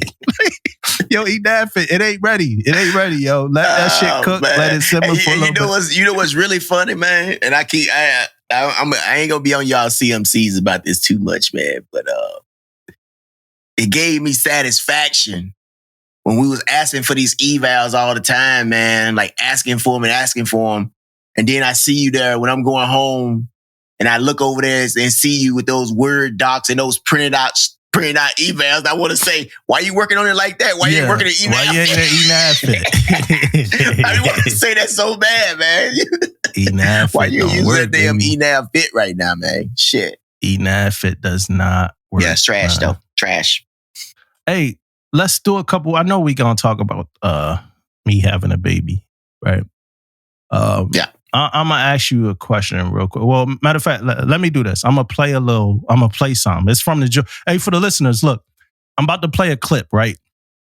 It's from Joe Budden podcast. It's him, Joe Budden again. At it again, man. Talk about the military, man. So as Joe talk about some military stuff, right? I think after if I save this comment, I'm gonna read it. But it's Joe talking about some military stuff, and then he actually asks like military people to chime in. I'm going to play this off my phone, so it might sound funny, but bear with me. Also, they use a word that we never use on this pod. It's an N-word. I don't know if I'm going to be able to bleep it out, all of it, or not when you hear it, but just be advised that they're going to use that word. All right, so I'm about to play it right now. It's a double-edged sword. Oh, so they talk about, let me add a little bit more context. They talking about if you had to move, like if you lost everything and you had to move, where would you go? So the question was like, would you go back with your family or would you go back with your friends? That was what the question was, if you lost everything. I'd rather go to the parents' crib than go to the friend crib. If I have that option. It's a double-edged sword because I wouldn't really turn up. Why don't y'all go to the Navy? My man, you like a Navy officer, you stupid nigga. Go take the ASVAB test, nigga. See, that's what's wrong with y'all niggas. That's what's wrong with y'all niggas. Y'all niggas always crack jokes. Why don't y'all go to the military and get married in the first week? Get the cheap car insurance. That fixes anything up. You did all that without the military, nigga. The military. Yo, how did this country talk niggas? They did it, niggas though. was escaping. They did it though. Nah, I ain't mad. Like niggas I know that left the hood to go to the military. I'm not mad at them. I'm not mad at them at all. My brother went to the military. We them lived in the niggas same up, house. No. My little sister went to the army and she's still in the army. Yeah, she like some niggas, I'm getting the fuck out of here. Like niggas made a will go That to another state. Fuck you to mom and dad. I'm going to the army. And they have an ill house. They have mad shit. They get like the senior college dorm. No, they Right? don't. Joe, no, they don't, nigga. I don't know. They get a house. This house is on They better base. get some. All the change. That's how they trap you. All the change at the register, nigga. That's how they trap you. What? They give you free housing. No, that's the housing ain't free. Or it's discounted housing. It's discounted everything, I think. So a lot of people choose to live off if the base. you're salary in don't the be military, good. Please just leave it in the comments. No, I know some people that live off base though. My sister lives off base. No disrespect to nobody. But it's military housing. No, it's not. Oh, it's not. Your She got sister her live own crib, off base. On Hawaii, right? No, she's in Texas. Oh, here? All right. Oh, she getting that money then. All right, so I'm gonna stop it right there, right? So Joe, he said if you in the military, leave it in the comments, right? And I'm gonna grab a comment. I'm gonna grab a comment from somebody from this. So somebody said, "Hey, not too much on the military. I've been in the Air Force 15 years and I make $100K. We definitely don't live for free. LOL. We work hard for our pay." This is Air Force dude. I don't know why he said they work hard. Which does include housing, right? And that was just a joke to the Air Force. Then somebody responded. He said, "You get BAH for your housing, which is basically for free. It's free money they give you to live with. If you live in the dorms or on a ship, then you don't pay anything for housing. Most people in the military ain't making $100K on your pay stubs. Stop it. Most people are around 30K to 45K mark." So that was like one of the comments from that. So taking what you just heard from Joe and then taking the comments, what's your response and your thoughts? My response is, Joe and his whole team think the military is a motherfucking joke. That's my first thing, man. They laugh it off like it's the words, the language they was using, like that's how they trap you. And then I heard like the laughter in the back when he was like, why would you do that? Who's doing that? That's crazy. Like, it's crazy to go in the military. That's like, he was like, why would you go? Yeah. You know what I mean? Why would you leave? Like, that's kind of how, that's what I took from that. What he was saying is like, you crazy as hell if you go in the military. That's what I took from it. Now, some of the comments they were saying, about free this and free, that's just them not being educated on a lot of it either, though. They just talking. That's why he probably he wanted like people to comment on it to add more, context to it. Now from what the in the comment section, I don't know. I mean, my thing is though, man, is that people will be in different situations doing different things, and if you don't oh man, it's crazy. I'm trying to figure out how I want to say this, but all right, well, why you? Sometimes it's where you. What I'm getting at is like some people have a plan on what they're gonna do. Like Joe Budden, for example, right? Joe Budden probably been around hip hop all his life. He knew kind of what he was gonna do a long time ago, probably when he was a little kid or whatever, right? Mm-hmm. He kind of like knew what was up. This is my direction, so I'm going. Everybody don't have that. Yeah. Everybody don't have that talent either. You know what I mean? That Joe, but everybody don't have that platform. You know what I mean? So they have to look out and try to go in different directions and different options that's out there for them. But I don't like the fact that you down them people who with that option though, right? Like you fucking shit on them people because they did this or they did that. Joe Budden good at that shit. He will shit on your ass in a heartbeat, bro. Joe Budden don't give a fuck. Yeah. For real. But yeah, man, I mean, the money ain't, I mean, everybody already know it. I don't have to talk about the money wise, man. Everybody know we work way over our fucking budget. Yeah. we the hours we put in is way over what we do. And I guarantee you this though, you can say what you want. Some of these civilians that's out there that's doing some of these jobs out here, I guarantee a lot of military motherfuckers in senior position can run circles around them getting the job done. Mm-hmm. I guarantee you that. And that's a fact. But yeah, man, I mean, that's kind of what I took from it. It's crazy though, man. It's funny. It's funny though. They funny. That was like a funny clip to me though. Yeah. You know on how people view you, how people view us, the military. Yeah, how people view us in the military. You know what I'm saying? Yeah. And I think like things like these podcasts and stuff, I think they help. But that's, I think Joe Budden and them represent a certain demographic, and that's how that demographic like views us, like 100%, right? But I got a couple things about from the comments, right? The first thing is this. Yeah. Hey, for the service members, like when y'all go home and y'all like hanging out with y'all families, like let these people talk to them just a little bit so they could be a little bit more informed on like what happens in the military, because these people don't know anything. It's a whole bunch of assumptions and thoughts and stuff like that. Another thing I'm going to say is this. BAH, it ain't too many people out there that BAH is covering the cost of their mortgage or rent. Like you're not living for free in the military. Like that's not what it is. I honestly think we're underpaid. Like grossly. That's with the BH. Yeah, grossly underpaid. That $45,000 paycheck stub and stuff that the person talk about, that's kind of like true in a lot of cases. But then when you add the BAH and stuff like that, somebody could actually be seeing $100K or $90K, something like that. Yeah. So the dude that said he been in 15 years and was seeing $100K, I believe it. I was seeing $100K at 15 years because I was stationed in Cali. But like a lot of that stuff is just misinformation. People don't really know. And I know Joe don't know what he talk about, so I don't take half the shit Joe and I'm saying serious anyway. And then I know Joe just be talking shit all the time, right? Especially about the military.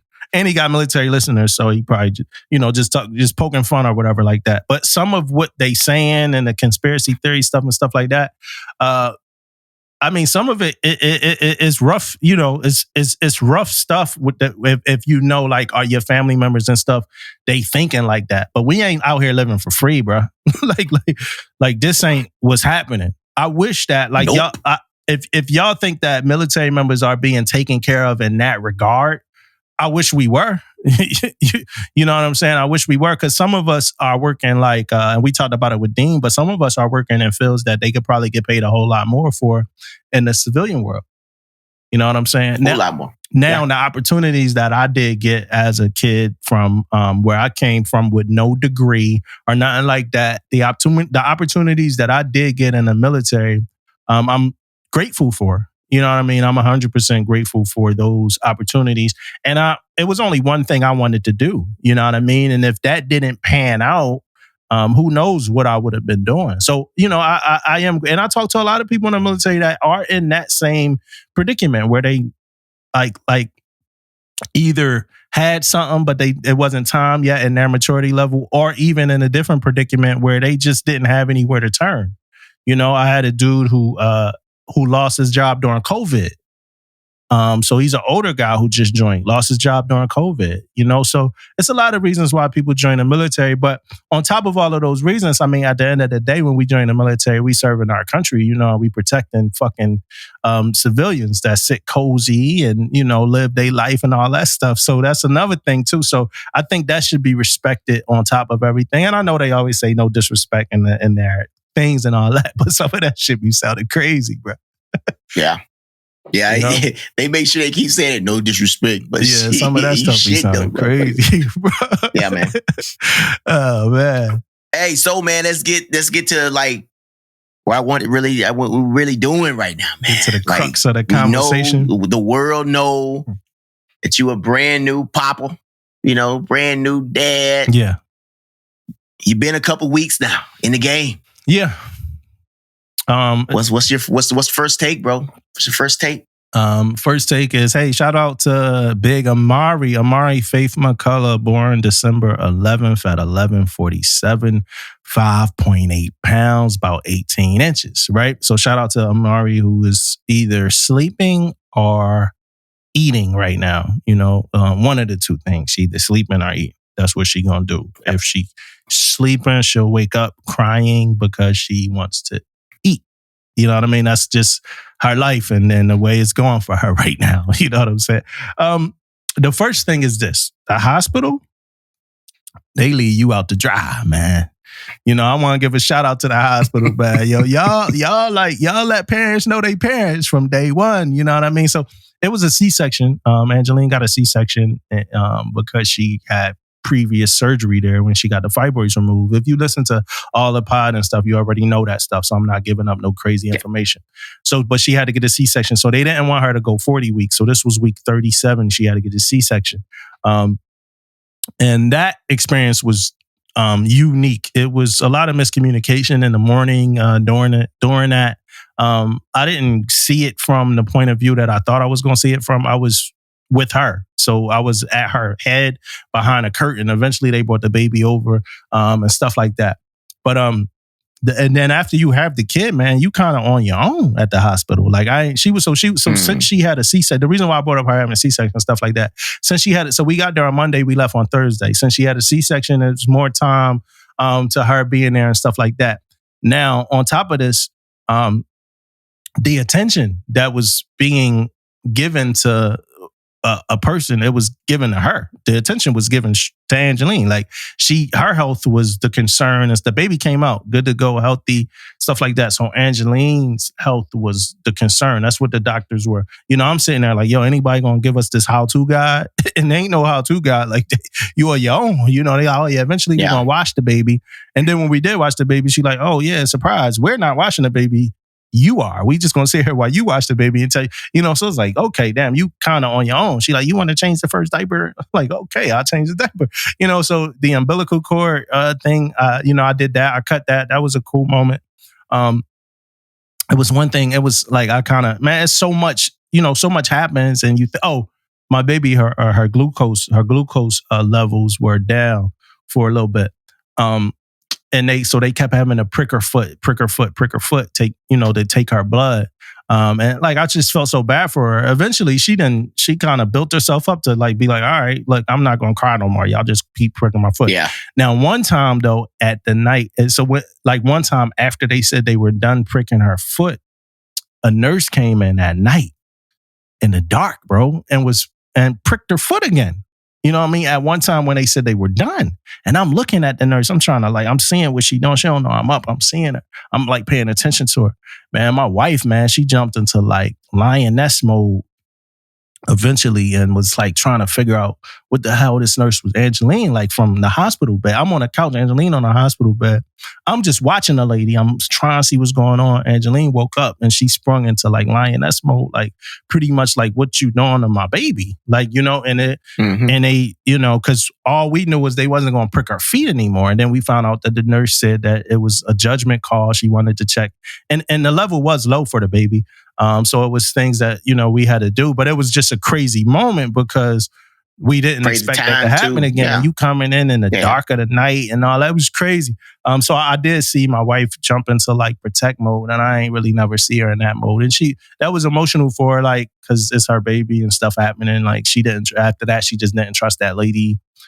Period. Like she just wouldn't believe nothing that lady said. They had to get other people. The lady wound up coming and apologizing because she didn't give us a piece of info and stuff like that. So somebody talked to my wife. They told her just go with her gut when she do have those kind of feelings. But outside of that, right, that's something that I'll probably talk to her about at some time or whatever. That's a big moment for her. For me, man. So I said the other stuff too, because it's like this. So we leave the hospital on Thursday, right? So we go right back to the hospital on Friday, bro. So Angeline had to go back to the hospital, bro. She was in the hospital from Friday to Thursday. From Monday to Thursday. Almost a full week. Yeah. So she was in the hospital. We were in the hospital with the baby from Monday to Thursday, and then she was in the hospital again from Monday to Thursday, bro, for some other reasons. Now, I will say this, like, real quick. I told my job that, you know, my wife was going to be a unique situation health-wise, because I was trying to get more time than 3 weeks. And the reason being, because I knew what was going to happen. You know what I mean? So we had some conversations, stuff like that. But and what came out of those conversations was her mom was going to come here and be here for the time that I was gone, you know? So her mom was supposed to leave this week. She was supposed to leave yesterday, but since my wife was in the hospital until Thursday, she just said, hey, I'm staying. Like, what I look like leaving. And she just came home. Yeah. So her mom helped us out a whole lot, you know? So I love her mom. So her mom is the most helpful, genuine person I know. I don't think, like, normally people say this and it's like, they just talking about it because the person they know. I don't think it's anybody that's more helpful than my wife's mom in the world. Like, you could bring me that person and we could have a helpful competition. Like, you know, but she's super humble. She like just everything, like helpful, bro. Like super helpful. Like she does everything, bro. Like it's crazy how she does everything. So she was helping out with the baby. So me and her were on like a little schedule with the baby when Angeline was in the hospital. Actually, you know, it's hard, man. Like I haven't even given my emotions yet because all of this stuff gives into what my emotions are and my thoughts. Like when I got to my ship, I knew I was gonna have a baby, so I knew I was gonna be having this time to like build with my wife and do some stuff and stuff like that. So it was times I probably could have took more leave that I didn't take because it's like, hey, I'm gonna be with her throughout the days with the baby and stuff like that. So I'm a chill. Yeah. I didn't know she was going to be in a hospital. Like, so, you know, the leave is 21 days. She was in the hospital for 8 of those days. You know what I mean? Outside of the 4 days that I was there with her, but for 4 other days when she is, you know, by herself. So I actually kind of missed her just being in the house, like us vibing and laughing and stuff like that. And that's 4 vital days that she get to build with her daughter. You know what I mean? And that's 3 days after she have our daughter, Amari. So So that was kind of rough, man. Like, just like, because when we went, they like, it could be 24 hours, then it was 48, then it was a whole nother day. Like, she was in the hospital like long, man. So, and I'll be going up to visit her and stuff like that. So when I go up to visit her, her mom hold it down for us here, right? So her mom been holding it down a whole lot, man. Like, as far as everything, getting on a bottle schedule and stuff like that. Originally, it was going to be straight breastfeed, but we realized the formula helps with the glucose. So, that's a whole nother part. So just above everything, man, this is what I'll say. I haven't had the time to have a moment of so basically if somebody kind of hear me right, baby dude, like diaper dad and all of that stuff, I've been that. Like, I've been doing all that. Like, the formula stuff, the diapers, changing, like Angeline can't really lift her to be changing her and stuff like that because she's recovering from this surgery. So a lot of that stuff, it's me.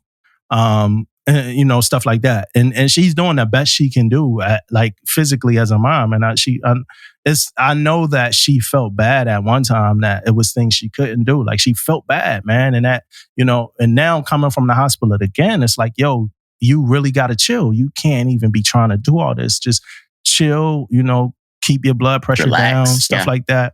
And it's like, all right, I got it, so her mom here helping. And if her mom wasn't here, I really don't know what I would do.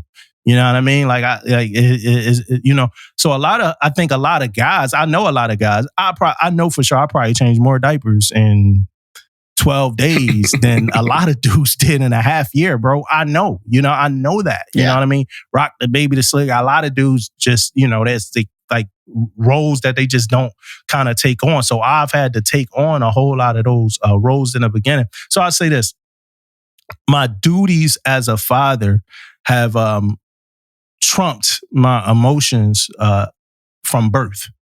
You know what I mean? Because from the moment of having a kid, it was like mode, it was go mode for me to, like, do this, take care of this and that. Somebody else might look at me and see the expression on my face when I look at my baby and stuff like that, and know, like, damn, like, he really do love and care about her and stuff like that.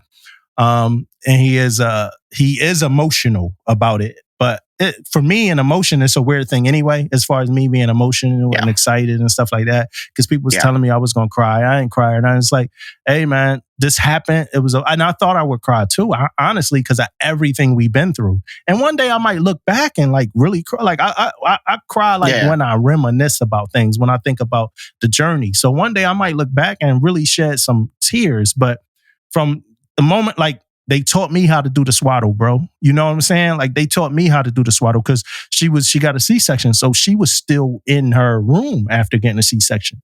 You know what I'm saying? So me learning how to do, like, she didn't get the engagement from the nurse on how to do the swaddle.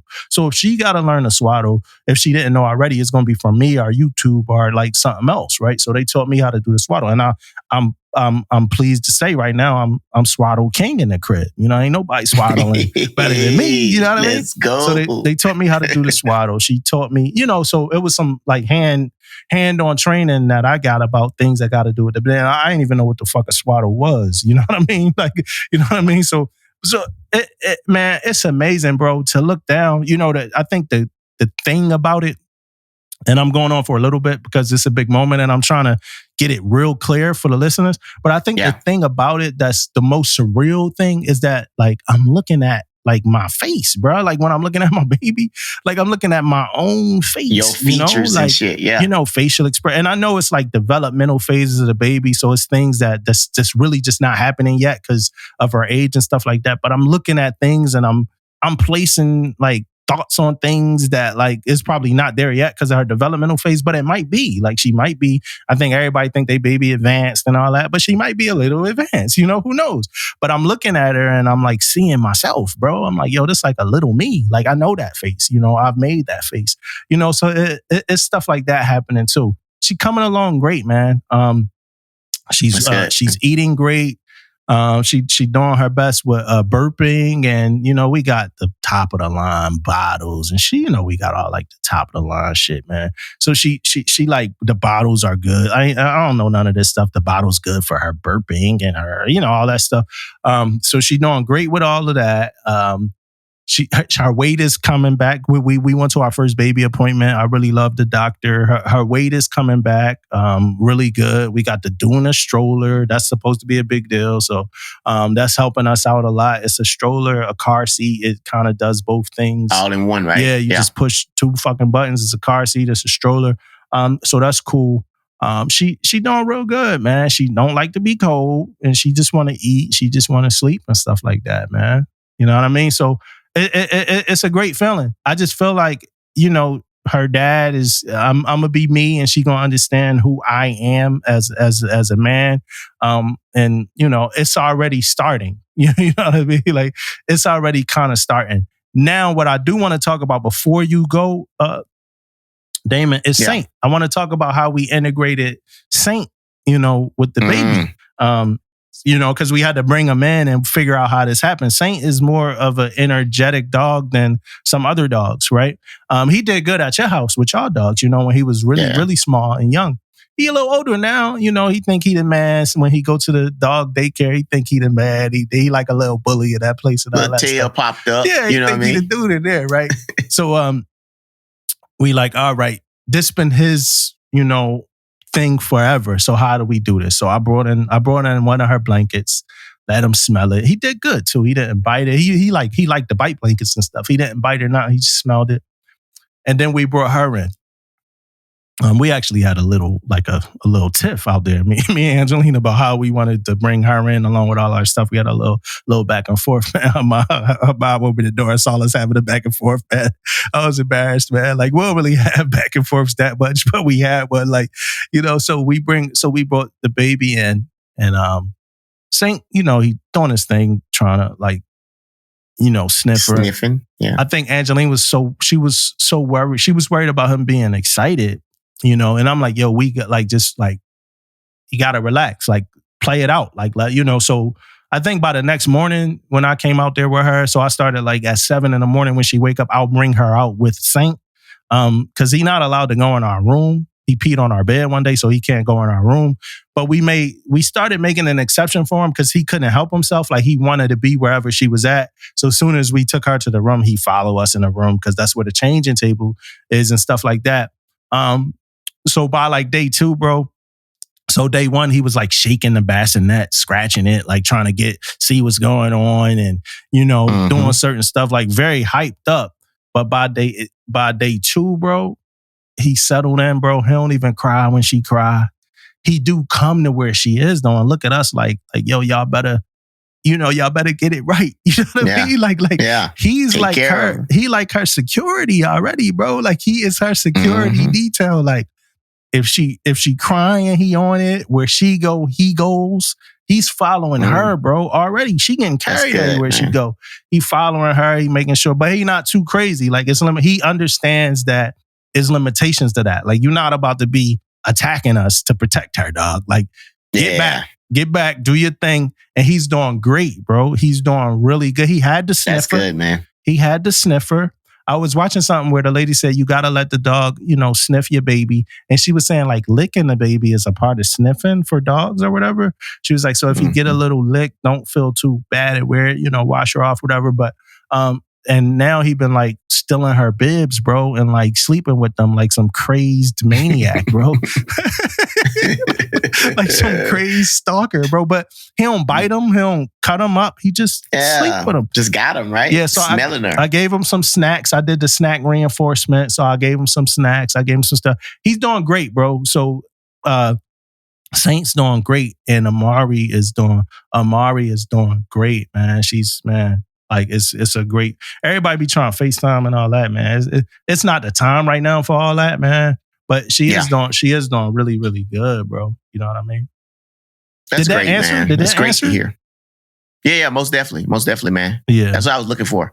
I'm very, very, very, very happy for you guys, man. Like, you know, I know you guys' story. I know probably a lot more than a lot of people know, man. And I'm very like happy. You know what I mean? For you guys, man, like on some genuine shit. I tell you this, man. You're right. You are experiencing a little bit. Your experience is a little bit different than a lot of people because you got to hold it down right now. But I wanted to share my experience, man, of when I had my first kid, and I was down there, and it was, bro, like I almost like passed out, bro. Down there, man. I was right there. I was at the end. Oh yeah, man. And you know what hit me? And I'm not an emotional guy. I said this, I don't know how many times on the podcast. I'm not a real emotional. I'm emotional, but I don't show that.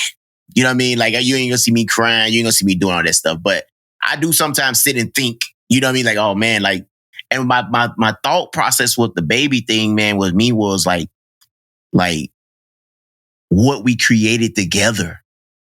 That was my thoughts. So this little person is coming out my wife, you know what I mean? Yeah. And like, we did that, you know what I mean?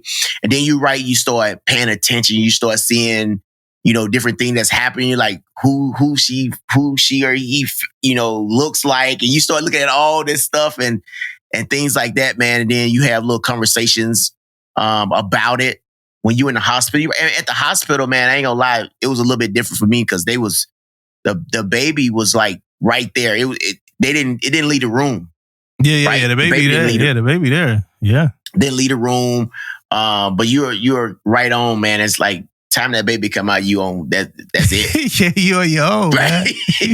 That's it, man. Like, they come out of there, time that baby start crying, that's it, man. They put it on the mom's chest for a few minutes, get it cleaned up. Yeah. That probably, I think the only time they don't even I don't remember them taking it out of the room to get it cleaned up. Nah. I think they cleaned it up like right there. Yep. Put in the little thing, and that was it, man. Like, it was on from there, man. But Ella did phenomenal too, though, man, when it comes to like the whole thing. The only thing I remember that was crazy for Ella was she wanted that shot, bro. That epidural shot. Yeah.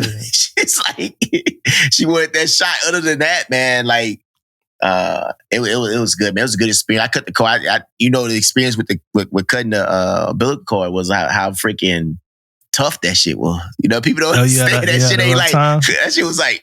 I had some good scissors. Tough a little bit. That's like that sausage, yeah, man. It was fun. Morning sausage. Yeah, man. It was a little tough, man. But like I said before, man, and I know Tish not here, but I know she'll be saying the same thing, man. Congratulations, man. It's a good deal. And I wish Tish so we can hear her experience, man, because she have a different she on the other side of the experience. It's a different experience for her. So we'll talk to her a little bit later. But I know how big it is now. All my kids are older now. You know what I mean? And now you think back and you look back, man. These kids was like your babies. Yeah. And now they running around here, and I got to tell them, did you just curse then? Watch your mouth. You know what I mean? Like, they grown now, man. You know what I'm saying? So it's crazy, man. And I got one left, man, sophomore. So I'm about done, man. And me and Ella be talking now, man, how we gonna maneuver and how we gonna be working. I don't know if it's gonna be a lot of FaceTiming when she's getting ready, or how we gonna visit. We trying to work those angles out. We actually having conversations, you know what I mean, about all that stuff, man. So looking forward to that and how that works out. Yeah, I can't wait, man. We can't wait till she get to see y'all, man. I think I'm gonna do like an audio journal for her where I have like conversations with her I don't know how often I'm gonna do it, and I don't think I'm gonna give them to her till she turn old enough, till she turn like 18. I think but it's funny because, by the time she turned like 18, it would have been like, she'd have been mad at me, hated me. I'm the worst person in the world. Oh, man, she gonna see all that. That's good, man. I like that. I like that idea. Yeah, but if I start now, she hear how much our dad loved her and how much, he cared and how happy he is for her to be here. Yeah. When she thinking about the times I told her she couldn't like do something or something like that, you know what I mean? And I don't believe that much in policing anybody, but it's going to be a day where I'd be like, yo, you can't. No, most definitely. You can't do most that. Definitely. You can't wear that. No, we ain't doing that. Yo, your dad is liberal, but you can't wear that. You know what I mean? I love you. I love you, but we ain't doing that. You know, we ain't doing that right now. Hey, so I forgot to talk about this. So it was supposed to come off that Joe Budden topic, but so Earn Your Leisure, right? You familiar with Earn Your Leisure? At all? So it's like it's a network podcast. African American guys, they do a lot of financial management, wealth building, and stuff like that, right? So they posted a post, right? And now we just talk about this post. We could not talk too much about it. We could whatever, because I didn't listen to the episode. But it says Navy Federal the nation's largest credit union rejected more than half its black home loan applicants. It says in 2022, and this is race related for the listeners. Navy Federal Credit Union, primarily serving military personnel, showed the most significant racial disparity in mortgage approvals among major U.S. lenders, with a 29% point gap favoring white applicants over black applicants, even among those with comparable financial backgrounds. Right. You got your loan through Navy Federal? No. Oh, me either. No, I didn't even, actually, man, I didn't even like try Navy Federal. Oh, you ain't even try? Like, I tried Navy Federal twice. The first time I probably shouldn't have. It didn't. I think the second time I got a better deal out of who I went with. Veterans United or whatever. So this is crazy, man. It's a crazy thing because of the fact of how many people like has Navy Federal. You know what I mean? Like if you start talking to anybody, a lot of people either had or with Navy Federal right now, if you in the Navy. Like a lot of people anyway, use them as their banking. And I didn't have it for so long. I forgot who I had before them. It's been so long. I mean, since I had, but to see this article, man, almost make me want to do research, you know what I mean, on them. Yeah. Because guys was talking about this in the office, you know what I mean? And the whole thing about it is, man, why people don't talk about stuff like this too long, because race is always one of those conversations that people try to, clear. They try to stand clear of, right? They don't want to talk about it because they get into that. It get very, very awkward real quick when you start trying to talk about stuff like this. But I do think it's a conversation that needs to be had. I'm going to actually look into it because I saw it, I think it was last week or whatever. I did see this article, but I didn't read into it. But I would love to see more facts about it though. Yeah. You know what I mean? Like no shit. Look at the numbers. Like you had some numbers. I didn't know those numbers either though. Yeah. You know what I mean? With comparable numbers, credit scores and shit, like with comparable financials and all that stuff. That's crazy though. That's crazy to me. Yeah. You know what I mean? But it's something I want to talk to Tisha about. Hey, for the listeners though, if y'all got any experience or y'all got stories, let us know. Cause we not, I guess that smart on it. I do know that I didn't get I didn't get my loan from Navy Fed. I know that. And I was going in with I think at that time I had a 830 something credit score. It was a crazy credit score. Because I was coming off the COVID. Nah, it wasn't the best loan. It was better. It was a better loan. Oh, it just wasn't the best loan. Yeah, it was a better loan with VU. But who knows? You know what I'm saying? Who knows? But we would love to know. I'm not going to say that. Yeah. I mean, I'm not going to say I wouldn't believe it. You know what I mean? I'm not going to say that at all. You know what I mean? There are disparities throughout different racial circumstances. I'm not going to act like that's fucking false. Yeah. You know what I mean? Yeah. We get on we pretty much stay middle of the path for the most part on this pod, but we ain't gonna act like we ain't gonna act like it don't happen. Black people don't get turned down for shit. You know what I mean? That's still happening. It's about to get crazy now. All right, let's get into a couple of news stories before we get up out of here. I don't gotta do. You gotta do better, man. I see end of the year do better. You got one. If we do have one, I do have one. You got one? That sounds crazy. Well, I really don't have a do better, man. I don't have one, but I wanted to say this that my do better is kind of on me to end the year with, man. I feel like I have to do the small things better, man. You know what I mean? When I say the small things, the little things that happens around the house and the little things when I say the little, when you go to a big scheme of things, when it comes from Navy and leading people and all that stuff, I think I'm pretty decent at, right? But sometimes the small things may be man, shit, I fucking forgot about that. Yeah. Or I forgot about this. So my goal this year to end the year, man, my do better is going to be on me to do a lot of the small things a little bit better, man. Yeah. So here go mine. Stop. And we just kind of did it. But we also said we ain't going to talk too much about it. Stop drawing conclusions based off of headlines. Stop drawing conclusions without context, based off memes. Like, do fucking research with memes. If you hear a clip of a podcast or something like that, it's probably edited. Listen to if you really want to have an opinion, grab the full context before you start voicing your opinion, because you could be completely off on how you feel. And a lot of y'all's opinions don't be y'all's opinions. It be your opinion about the person that's making the opinion. Like, you're not even giving like an opinion now. It's not even like flattened out like that. You know what I mean? Level-headed. Another thing, y'all be jumping out the window with that. And I'm pretty much talking about social media, bro. I'm talking about social media.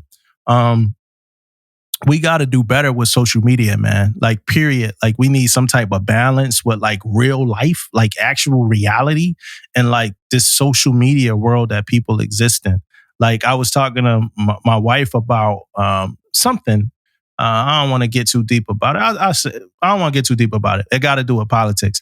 But I was asking her about like, what years do she feel like her life was like better? Like, what years was her life beneficial as far as monetary and stuff like that?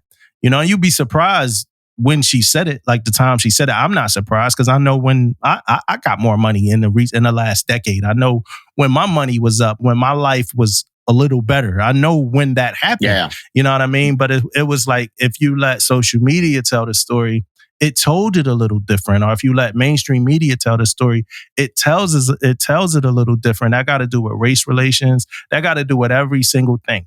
And we shouldn't have to walk on and I think media does it to us. But it's like you got to walk on eggshells now to have any conversation. Like, I don't even think you could say the word suicide on TikTok. I'm looking at some titles like where TikTok kind of shadow bans certain titles. Like if you put shotgun in there, I'm like, yo, Chief, get shotgun. I'm looking at like that. TikTok don't gravitate toward those words. It ain't just TikTok. It's everywhere, bro. All media, social media, all of that. It's like you gotta censor yourself, and I think, man, if we lose like free speech and free opinion, bro, like, what do we have, bro? If we can't have honest conversations, you know what I mean? If I can't even have a thought, right? And that kind of stem back to the Beyonce thing too. But if I can't even have a singular thought, like our challenge and opinion, without somebody saying I hate women, which is completely unfounded based off what we're talking about, what direction are we going in, bro? You know what I mean? Like, and all of this stuff is just driven off this fake world that we create within social media. It's not even the real world, bro. It's this hive mentality, this groupthink thing, and everybody want to say the same thing or make sure that they doing the right thing. And that's why people get exposed when you see the behind the scenes and you see the off camera. You see these judges really saying how they feel somewhere, and they getting fired because of their real opinion. But like, so I think that we going further and further down a path of people censoring their self in reality, bro. Comedians can't even do the comedian thing the same anymore. Like, everything is just, and it's like these social media police, bro. And it might be more than that, but in my opinion, I wanted to say, I want that to do better. Like, I want us to be able to like peacefully disagree with each other again, to have debates, not personal arguments, stuff like that. Like these the kind of things. Like, I want to be able to say I don't like Doja Cat and not get a death threat. You know what I mean? Like, I want to be able to like say, like, and I do like Doja Cat for the people that's listening, but like things like that. Like, it's we going in a weird world, and I think the less people the less social, like personally, like out. Like, I could touch and feel you that people are. I think the worse we get when it comes to these human interactions where people making death threats because you don't like the football team they like. Yeah. I'm with you. 100%, man. Personal attacks. You know what I mean? That's the biggest thing for me, man. Like you can't have an opinion unless you got it. Like, your opinion now has defined who you are. Yeah. As a man or a woman, because you had an opinion on something. And it get voiced in a way that make you look like crap, make you look like shit because you had a opinion. Mhm. So I get where you coming from. And a lot of times, and I'm a pin this on us a little bit, and you have said this before too, is that this is a clip of what we are saying to make you look at this clip and say, shit, I need to watch the full video. Mhm. That is why Damo makes these clips, world. If you guys did not know, he grabbed clips from our episodes and he put them out so you can be like, oh shit, that could be a good conversation. Let me listen to the rest of it. Yeah. Right? That's kind of the point. A lot of people do them. A lot of people make trailers for movies to bring the audience in and say, shit, this looked like a good movie. I can't wait till it come out so I can go to the theater and watch it. Yeah. Unless it's Rebel Moon. Unless it's Rebel Moon, man. Unless it's Rebel Moon. Don't watch it. But that's why we do this stuff. I'm with Damo, but Damo he making a great point, man. You guys gotta agree, man. People's opinions now defines them. Now, do that mean that we got to watch what we say more? We have no choice now. You know what I mean? We have no choice but to watch what we say, because if we say something out of line, people are going to take it a whole nother direction instead of having either a conversation about it or watch everything about it. Get your facts straight before you. No one getting their facts straight before they go in on somebody or troll them or do whatever. We see something, oh shit, boom. And you're right. You said it perfectly. You said headline. You just see a fucking headline and that's it. That's all I need to go on. Yeah. That's it. That's all I need. But yeah, good point, man. I like it. I like it. I want to shout out real quick. I want to shout out one of our listeners who said he took our last episode of Oh By The Way and played it. I was a little kind of, feel funny about it because my audio was messed up in that episode. But he played it for his division, bro.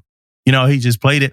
That's something that I always thought about, shit. People talk about it like, he sat with his division, played the episode of Oh By The Way, and they had a really good conversation based off of it. The only thing that I wish could happen is that people could document these conversations, like video your conversation, let's talk, especially that episode. Like for the people that just see Oh By The Way and just be like, it don't say permission to speak freely episode, whatever. So I'm not listening to it. You should probably listen to our Oh By The Ways. It's just because normally some good shit. Look. So for your listener, the whole, and Damo, you can correct me if I'm wrong on this. The Oh By The Ways was meant for when something comes out and it's kind of crazy or something, and we say, oh shit, we got to go in on this one right now. We can't wait. We can't do this. Yeah. That was I think our whole point of making these Oh By The Ways. We didn't want to wait, you know what I mean, until the next episode come out on this day. We want to jump in and make sure we talked about it. And so when you see Oh By The Ways, it's probably something that's either just came out or it's something that we really, really want to talk about or, things like that. So most definitely, like Damo said, if you see an Oh By The Way, hey, jump on it, man. It could probably be, something that's going on and we talking about that's some good shit. Yeah, so, it's no structure. It's no do better. It's no topics. It's just us talking a couple talking points. That's what the Oh By The Way is. It's still us though. It's us talking a couple talking points. So if that's what you kind of if you tune in for the do better or the hero of the week, then we ain't done a hero of the week in a while. But if you tune in for the more just kind of back and forth talk, that's what you get from Oh By The Way without the precursors, without the intros, without the disclaimers, none of that. We did do a hero and we did do a movie review, but my audio was bad and I didn't want to put out the bad movie review and the bad hero along with that Oh By The Way. But we felt like the Oh By The Way on Liberty though, we felt like that was a super important conversation. So if you didn't double back, circle the block, go check out that Oh By The Way on Liberty. Is definitely, I think, something that everybody should listen to and give their opinions about. All right, let's get into a couple of these news stories, Damon, real quick before we get up out of here, man. This one, it says, cavalry soldiers at Fort Carson can't see doctors in the early morning under new rules. And I'm going to read some of this to give it the context that it's supposed to have. this article is doing that. Military.com is doing that whole thing where like I gotta sign up for it. But it basically says the Army officer at Fort Carson this week issued a new set of policies to his formation, effectively banning soldiers from seeking mental health care, which was recanted later. They could go to mental health care at 7:30. Dental treatment and legal counsel in the early morning hours to cement time for exercising, according to a copy of a memo. So it says soldiers are not authorized to schedule appointments before 9. Lieutenant Colonel Andrew Boyd, commander of 4th Squadron, 10th Cavalry Regiment, 4th Infantry Division. They got some long damn command names, man, the Army, bro. But it says this restriction applies to medical, dental, behavioral health, and other types of appointments. It came back that they can see mental health at 7:30 and stuff like that. Pretty much, it's like this. Since the Army not letting me see since military.com not letting me see this whole article because they want me to be a member, and I'm not about to do that right now. To sum it up, it's like this. He's saying that he want his sellers to be fit, like in shape, to work out, physically ready to fight and stuff like that. So you can't schedule appointments before 09. That's the time for physical fitness. That's the mandatory physical fitness time. That's pretty much the whole concept behind it. Now, like I said, some things from the article were updated, so they recanted the mental health portion. They could go and do mental health starting at 7:30. They could check in for mental health. What's your thoughts on a leader making mandatory hours for physical training, which means you can't schedule certain appointments, whether that be medical, dental, and stuff like that during this mandatory time? What's your thoughts on that? Well, my thought is I have no problem with them setting hours for physical activity. I got a problem with everything else, though. Right? If something is wrong with anybody, I don't care if it's mental health, I don't care if it's medical, I don't care if it's dental, they should have the time to go there. Doing that, you can have that time still. Yeah. You still can have your physical training from 6:30 or whatever, but if something is wrong, they can go to medical. Yeah. I don't care what it is. Hey. Right? Yeah. And David, go ahead. Real quick.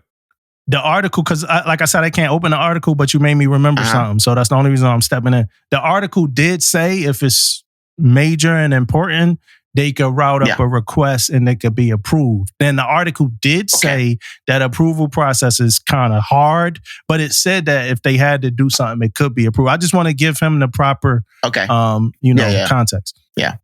Yeah. And like I said, I have no problem with them setting times and stuff for PT, for working out and stuff. I have no issues with that. But like in the beginning, you said when they recanted, like when that first came out, if they was talking about the fact that sound like to me, they was like, they think they got more people just making shit up.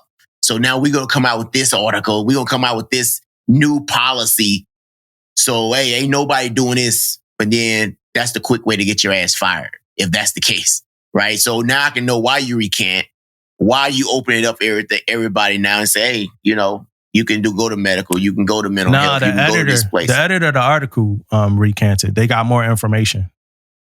After they put the publication, because the publication initially came out saying that they can't go to behavioral health or nothing. Yeah. And then the editor came back and re-edited the article because the people said no, they could go to behavioral health at 7:30.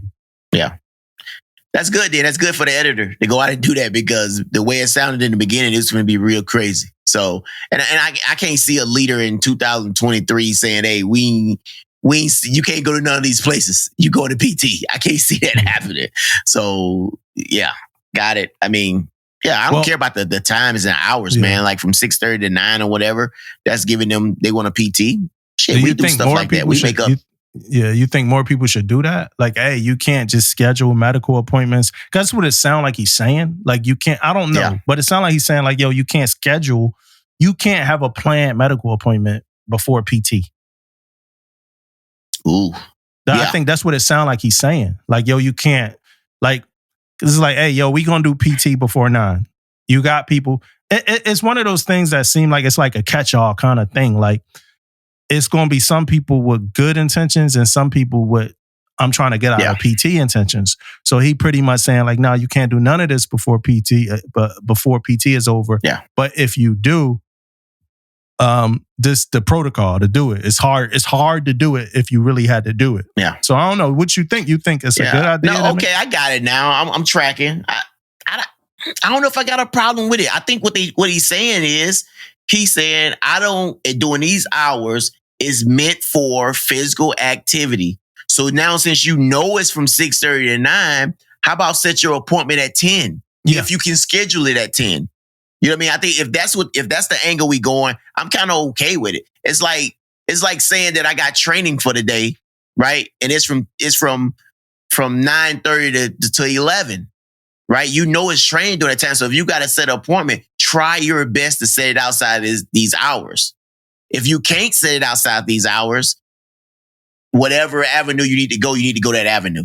You know what I mean? That's writing a chat, that's going do this, do that, whatever you got to do, you do it. I'm okay with that.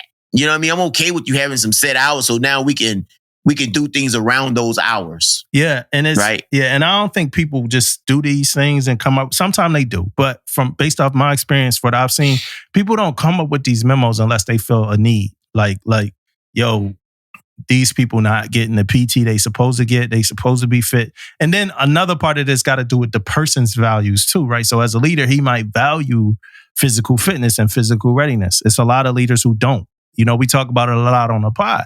So you're like, all right, this is what we're going to do. Since everybody always finding a reason, and I'm just giving an example. This might not be from him. Since everybody always finding a reason to get out of PT, this is what I'm going to do. You can't do nothing before 9 except PT. And if you do something before 9, then this is the protocol. And it's going to be hard. You know, the whole is going to be hard thing. I don't necessarily 100% agree with it, but it's like you're going to catch some of those people that was just trying to get out of PT. Yeah. You know how that shit is, bro. You get like the designated time for PT, and then like a bunch of khaki. Like, yo, I can't. I got a meeting. I got to do this. And I'm talking about us, y'all, for a second. It's good intentions, right? You get the junior sellers go. You might go the first week and get some khaki. Then, like, as that shit goes on, you start to see khaki dropping off, bro. Like, everything is more important than that, you know? And so then you pull back, and then next thing you know, the program kind of dead.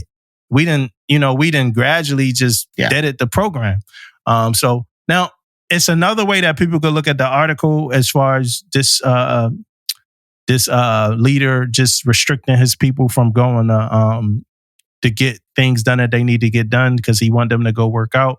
It's a way people could look at it like that. I just didn't read it like that. I read it the other way, whereas he's trying to find some space for people to actually get PT because it don't seem like it's happening successfully. Yeah, that's how I saw the article. Yeah. Now, I see it like that now too. I see exactly like that, man. I think it could be a good thing, man. He's just pretty much telling you, hey, if you can plan it around this. Yeah. You know what I mean? Plan it around PT. Yeah. That's all I get out of it when I read it. It's another one of those headlines, though. Cavalry soldiers at Fort Carson can't see doctors in the early morning under new rules. Mm-hmm. That headline to make you go crazy, man. But then when you actually read the article, it reads a little different, you know. And y'all let us know. You know, and the first thing, of course, he put in there was mental health, and the person who wrote it, to his formation, effectively banning soldiers from seeking mental health care, dental, and legal. Like, that's the first thing he threw because that's a hot button topic. Like, you throw mental health care out there, you're gonna grab the people. And I'm glad they came back at Fort Carson. Like, nah, bro, that's not what we said. Mm-hmm. You know, that's not how we doing it. Boom, boom, boom. Or he might have changed it. Who knows? But if a leader if a lieutenant colonel in this day, like a commander of anything in this day and age, is like restricting time to go to mental health, they got problems. You know what I'm saying? Like, you better get fired. Yeah, you got problems. You better get fired. You close to done. Now, speaking of leaders and having problems. Our last episode, right, we talked about the commander of Fibron 5 being, relieved of his duties. And like in the comment, we read a lot of comments coming from people saying, oh yeah, he probably wasn't a part of Biden's woke mob. He probably didn't fall into what they want him to fall into. All right, right? And remember that, Damon? We said they was making assumptions. Yeah. So that was y'all assumptions. So let's read what really happened, y'all. You know what I'm saying? And let's see if it lines up with your assumptions. He was fired after a Thanksgiving Eve DUI hit and run, guys. You know what I'm saying? So that ain't really in line with him, not being a part of Biden's woke mob. You know what I mean? So they lost confidence in his ability to perform his duties. But yeah, it's a DUI, man. His removal came a week after he was arrested in Coronado on felony charges of hit and run and driving under the influence of alcohol causing bodily injury. You know what I mean? So that's what happened to the guy. It wasn't the woke mob Biden thing that y'all thought it was. You know what I'm saying? Yeah. And he should have been fired. Yeah, that's what I mean. Yeah, he should have been fired. How can you sit out there and lead and stand in front of people when you got a hit and run DUI? It'd be hard for you. It'd be hard for sailors to look you at and say, "Oh, yeah, we're gonna go run through this brick wall for you." You know? So yeah, and I don't say it lightly because I know this guy's probably got kids and family and got all this stuff. Yeah. But he probably should be forced retired too, man. I'm just being real, be honest with you. You know what I mean? Yeah. Because I feel like as a leader, man, like your leader, being a leader at that position is tough, right? It's already tough. And people know things, especially when you be up there. They already know. So when you go to, because I know what's going to happen. You'll get fired and you'll go to the Surface Pacific something and you'll sit behind a desk for a little while. Then you'll probably get back in the fight, right? But when you get back in the fight, people know. Mm-hmm. People know what's going on. They know you know everything, right? So just something to think about, Yeah. He like everything you said. And he had a storied career. He been to a few places. He did some good stuff. I think Afghanistan. He did some stuff, But yeah, it's time to go, man. It's time to go. Yeah, man. You know it when you was drunk driving and you hit the person. You knew what was up, man. That's why you try to collide and slide, man. That's why you try to flee. Try to flee the scene. Flee the scene, you know what I mean? You was at large for a couple minutes, bro. You was at large, man. And it's unfortunate, you know what I mean? But you know what that means. He knows what that means, Damon. Like it's time to go, man. There's a journey where you've been looking for a sign, man. I was looking for something to tell me it was time to go ahead and get out. That was it. That's your sign, man. And prayers on the well-being of the person that was the innocent person that was hit by this drunk driver. Yeah. You know what I'm saying? Like prayers on the well-being of that person, man. You know what I mean? But it's time to go. You can't lead in that regard. Military.com. Again, I guess I got to sign up. It's free, and then I'm going to get emails for the rest of my life. But this is another article, which is kind of cut off now because I guess I had it open too long. But it says a second Fort Jackson drill sergeant found dead on base this month. So for the second time in less than 2 weeks, a drill sergeant at Fort Jackson, South Carolina, has been found dead. Staff Sergeant Zachary Melton, rest in peace, 30 years old, a drill sergeant with 1st Battalion, 34th Infantry Regime, was found Saturday in his vehicle on an installation after he didn't report to work. He was pronounced dead at the scene. The grim news follows the discovery of the body of 34-year-old Staff Sergeant Alan Bertram, a drill sergeant with 2nd Battalion, 13th Infantry Regime, who was also found dead on base December 8th. A cause of death has not been released by the Army for either fatality. So just rest well to, both soldiers, and who knows why, man. Just 2 drill sergeants found dead on base in 2-week period. Yeah, man. Condolences to the families, man. But I do know something that's interesting that I've seen in the article, man, that for drill sergeants, right? And it's straight from the article. They work schedule 6.4 days out of the week, man. Damn. They working. Yeah. 15 hours a day, right? Then they did a survey on it. Like 19% of them they said a number of drill sergeants they did this survey on. 19% depressed, 27% is moderate to severe insomnia.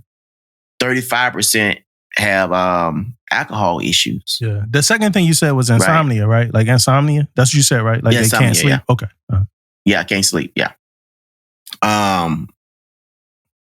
But when you look at 6.4 days, man, come on.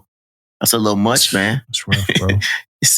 I mean, you working all the time now. With that being said, That's I boot know camp. drill sergeant is probably on the high end of your career, and you probably, you make it through those 2 years of doing it. Your career is probably going up, but at the same time, man, that's a lot. Yeah.